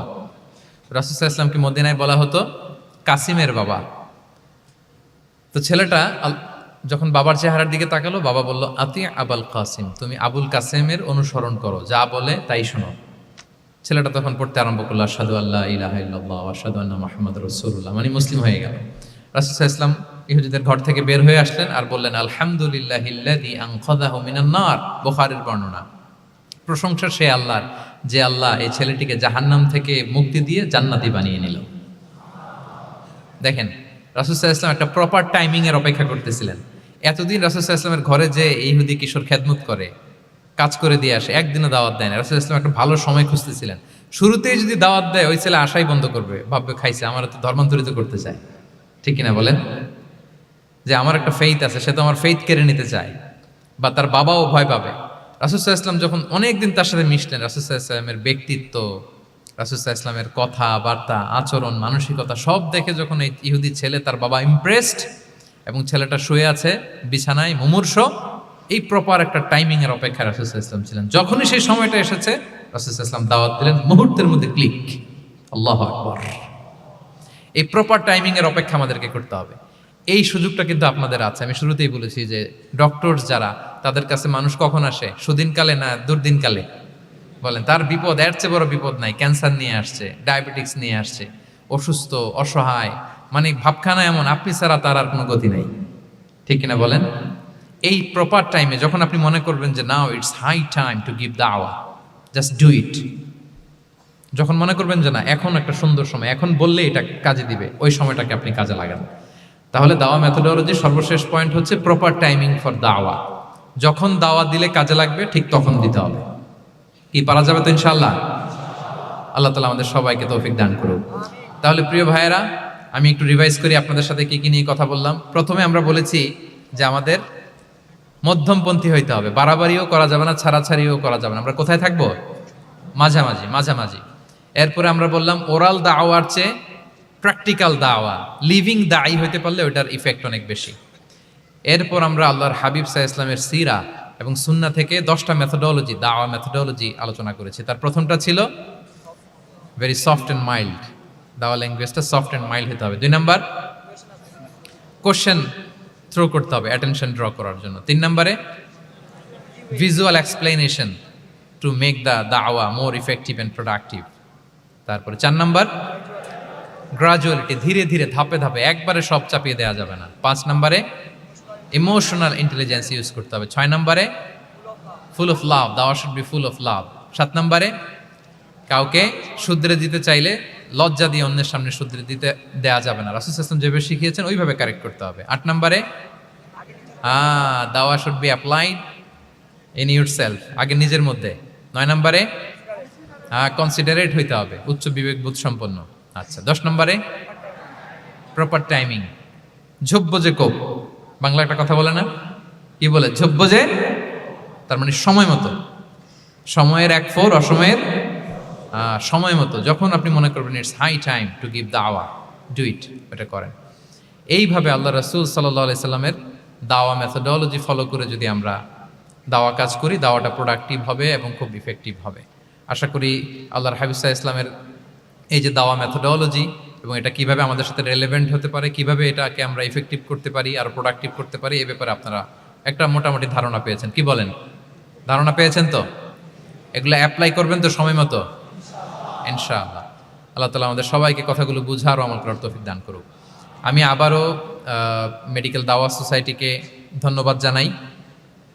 ইনশাআল্লাহ পরবর্তীতে আরও যদি এরকম কোনো প্রোগ্রাম হয়, সুযোগ হলে আমরা আবারও অ্যাটেন্ড করব, আবারও কথা বলবো, আবারও আমরা দাওয়ার বিভিন্ন খুঁটিনাটি বিষয় নিয়ে হাতে কলমে দেখার এবং শেখার চেষ্টা করবো ইনশাআল্লাহ। সম্মানিত সুধী, এখানে আমি শুনেছি আমাদের সত্যায়নের একটা স্টল এসেছে, যেখান থেকে আমার রিসেন্টলি এবছরের একটা বই এসেছে, এক নজরে কোরআন। কোরআনের 114 সূরার সার নির্যাস আমরা তুলে ধরার চেষ্টা করেছি। বইটা এখান থেকে কিনা যাবে না, ওনারা জাস্ট দেখানোর জন্য 10টা কপি এনেছে। আপনারা শুরুতে যেই যদি 10 জন কিনে ফেলেন, তাইলে বাকিরা বঞ্চিত হবে। এজন্য আমি ওদেরকে বলে দিয়েছি বিক্রি করবা না, বিক্রি করা যাবে না, কারণ হাজার হাজার লক্ষ লক্ষ মানুষ প্রি অর্ডার করে রেখেছে, ওগুলো সাপ্লাই দিতেই পাবলিশারদের অবস্থা খারাপ।